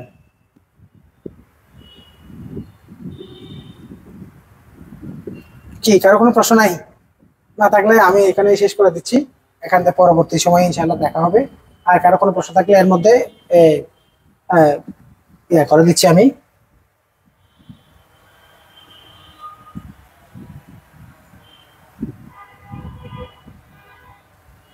যারা 47 এর আছেন, 46 এর জন্য ততক্ষণ পর্যন্ত বললাম, 47 এর যারা আছেন আপনাদের এখন জুলাই, তারপরে হচ্ছে আগস্ট, তারপরে হচ্ছে সেপ্টেম্বরের 19 তারিখে আপনার পরীক্ষা। তাহলে এখনো প্রায় 3 মাস সময় আছে, কারণ এখন জুলাই 20 তারিখ, সেপ্টেম্বরের 19 তারিখ, বরাবর 3 মাস সময় আছে, একদিন কম। তবে ওখানে 31 দিন ধরলে 3 মাস। এই 3 মাসে আপনি অবশ্যই রিটেন প্লাস প্রিলি মিলিয়ে পড়েন। তো রিটেনে কি করবেন? রিটেনে আপনি ম্যাথ, সায়েন্স, ইংলিশ, আমরা অবশ্যই ব্যাচ শুরু করে দিচ্ছি, এই জন্য আমি আজকে ক্লাসে এই তথ্যগুলো দিচ্ছি। এই জিনিসগুলো আগাই নেন। যেমন এখানে সায়েন্সের মধ্যে যদি আপনি রিটেনের পড়াগুলো পড়ে ফেলতে পারেন, আইসিটি পার্টের রিটেনের প্রিভিয়াস কোশ্চেনগুলো অন্তত সমাধান করেন, বিজ্ঞানের অন্তত প্রিভিয়াস কোশ্চেনগুলো সমাধান করেন, তাহলে পরে আপনার কাছে কিন্তু এগুলো প্রিলিতে অনেক বেশি সাপোর্ট আসবে। আর প্রিলি সিলেবাস যেহেতু অনেক বেশি দেরি হয়ে যাচ্ছে, অনেক একই পড়া বারবার করতে বিরক্ত হচ্ছেন, আপনি কিন্তু নিয়মিত প্রশ্ন সমাধান করেন, নিয়মিত প্রশ্ন সমাধান করবেন। ডেইলি দুইটা করে প্রশ্ন সমাধান করেন, মডেল টেস্ট দেন, আর পাশাপাশি রিটেনে এগিয়ে থাকেন, কারণ আপনার পরীক্ষা হচ্ছে নভেম্বরে। এগুলো অনেকে বুঝতেছে না। আমরা অনেকবার ফেসবুকে পোস্ট দিচ্ছি স্টুডেন্টদেরকে, আমাদের যারা এডমিটেড স্টুডেন্ট আছে, প্রি স্টুডেন্ট আছে, এদেরকে গ্রুপে জানাচ্ছি রিটেনে সংযুক্ত হয়ে পড়া শুরু করো। খুব অল্প স্টুডেন্ট আছে যারা সিরিয়াস আছে, কারণ স্টুডেন্ট এই ব্যাচগুলোতে যারা মোটামুটি লেগে আছো, 47 প্রিলি টার্গেট করে পড়াশোনায় এখনো সিরিয়াস আছো, তোমরা হচ্ছে খুব সহজে ভালো ক্যাডার পেয়ে যাবা। কারণ হচ্ছে বারবার তারিখ পিছানো, বিভিন্ন কারণে স্টুডেন্টরা যারা সিরিয়াস স্টুডেন্ট ছিল বেশিরভাগ প্রার্থী ঝরে গেছে, মানে নাইন হয়ে গেছে এই লাইন থেকে। এই জন্য যারা যে কয়জন আছো তাদের প্রতি আমার পরামর্শ থাকবে, যে প্ল্যাটফর্মের সাথে তুমি থাকো না কেন, তোমার বুদ্ধিমানের কাজ হবে তুমি এখন রিটেনে বেশি করে পড়া। তো রিটেনে কোন পড়াগুলো পড়বা, রিটেনে যেগুলো প্রিলিতে কাজে লাগবে এগুলো নিয়ে আমি আরেকটা ক্লাস, অর্থাৎ যারা এর মধ্যে আমাদের এখানে রিটেন ব্যাচে 47 রিটেন ব্যাচে যারা ভর্তি হয়েছে এদেরকে নিয়ে ক্লাস নিলে আমি সাবজেক্ট ভিত্তিক জিনিসগুলো দেখিয়ে দিব। এখন তুমি যদি এখন রিটেনের পড়া না পড়ো, তাহলে তুমি আর 47-এর প্রার্থী না, তুমি 49-এর প্রার্থী হিসেবে চিন্তা করো, কারণ তুমি 2 মাসে পরে জীবনেও রিটেনে ভালো করতে পারো না। রিটেনের পড়া, জি বলেন।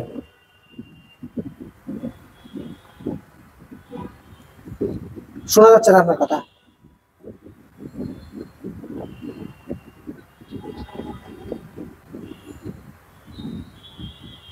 উহুম, কথা বোঝা যাচ্ছে না। আপনি জাস্ট কথা বলছেন এইটুকু বুঝতে পারছি, কিন্তু আপনার প্রশ্ন বুঝতে পারছি না।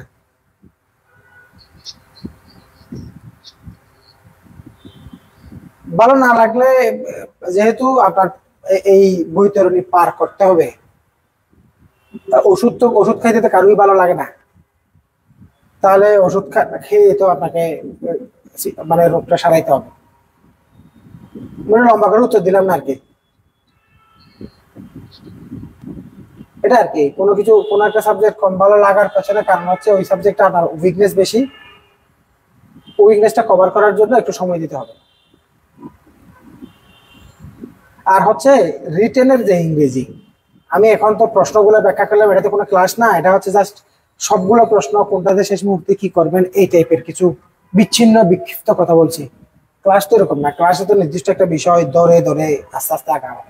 রিটেনে পড়াগুলো মজা না লাগার পেছনে অনেক কারণ আছে। রিটেনের পড়াগুলোতে আসলে একটু সিস্টেমটা এরকম, এবং ডিফিকাল্টি আছে, অনেক অনেক চ্যালেঞ্জ আছে, অনেক ইনফরমেশন অনেক তথ্য দেওয়ার পরেও আপনি কাজে লাগাতে গেলে ভালোভাবে কাজে লাগাতে পারেন না, কারণ এটা আসলে অনেক সময়ের দরকার। তো যারা আসলে 47 টার্গেট করে আছেন, 46 এর ওরা কয়েকদিন পরে পরীক্ষা, এদের জন্য দোয়া, এদের জন্য শুভকামনা, এদের জন্য বেস্ট উইশেস ছাড়া এই মুহূর্তে আর কিছু নাই। আমার যা পরামর্শ দেওয়ার প্রশ্নভিত্তিক কিছু পরামর্শ আজকে ক্লাসটাতে আমি দিলাম। আর 47 এর জন্য অনেক কথা বলার আছে, ধাপে ধাপে বলবো। এখন আজকে আমরা 47 কেও আমরা এখানে ক্লাসটা ওপেন করার পেছনে কারণ ছিল 47 এর ওরা যেন সচেতন হয়। রিটেনটা এই জীবনে এই ক্লাসটা দেখার পরে একজন 47 এর প্রার্থী বুঝতে পারবে তার অনেক কাজ, অনেক কাজ। মানে ট্রান্সলেশনের উপরেই তো তার 10-12টা ক্লাস লাগবে, তারপরেও ট্রান্সলেশন যথাযথ হবে না, এরকম। হ্যাঁ বলেন, প্রশ্ন বলেন। আচ্ছা, তাহলে প্রশ্ন নাই, আমি তবু আমি ইয়া করে দিচ্ছি। 01811110101, এটা হচ্ছে অফিস, অফিস হোয়াটসঅ্যাপ। হ্যাঁ বলেন। আর জি, হ্যাঁ হ্যাঁ, রিটেন ভর্তি না হলে আমরা রিটেনের ক্লাস নিচ্ছি কেন? তাহলে আপনারাও নিশ্চয়ই কোনো ইয়াতে সংযুক্ত আছেন। এই হোয়াটসঅ্যাপ করবেন, তথ্যগুলো ওখানে পেয়ে যাবেন। আমাকে প্রশ্ন করলে এটাতে, আর অফিসে প্রশ্ন করলে এটাতে। ঠিক আছে, যেহেতু আমি প্রশ্নগুলো কোনো কারণে নেটওয়ার্কের কোনো সমস্যা কি বা কোনো কানেকশনের সমস্যা বুঝতেছি না, আপনাদের প্রশ্নগুলো আমার মানে কান পর্যন্ত ক্লিয়ারলি আসছে না, এই জন্য আমি আপনাদের জন্য ওপেন করে দিলাম। আপনারা এখানে টেক্সট করবেন যে কোনো প্রশ্ন, আমি ইনশাআল্লাহ সাথে সাথে রিপ্লাই দিব। এটা পার্সোনাল, মানে এটা আমাকে প্রশ্ন করার জন্য, এটা হচ্ছে অফিসে ভর্তি বা অন্য কিছু বিষয়ে প্রশ্ন করার জন্য। আজকে এইটুকু তো রাখলাম, ইনশাআল্লাহ পরবর্তীতে দেখা এবং কথা হবে।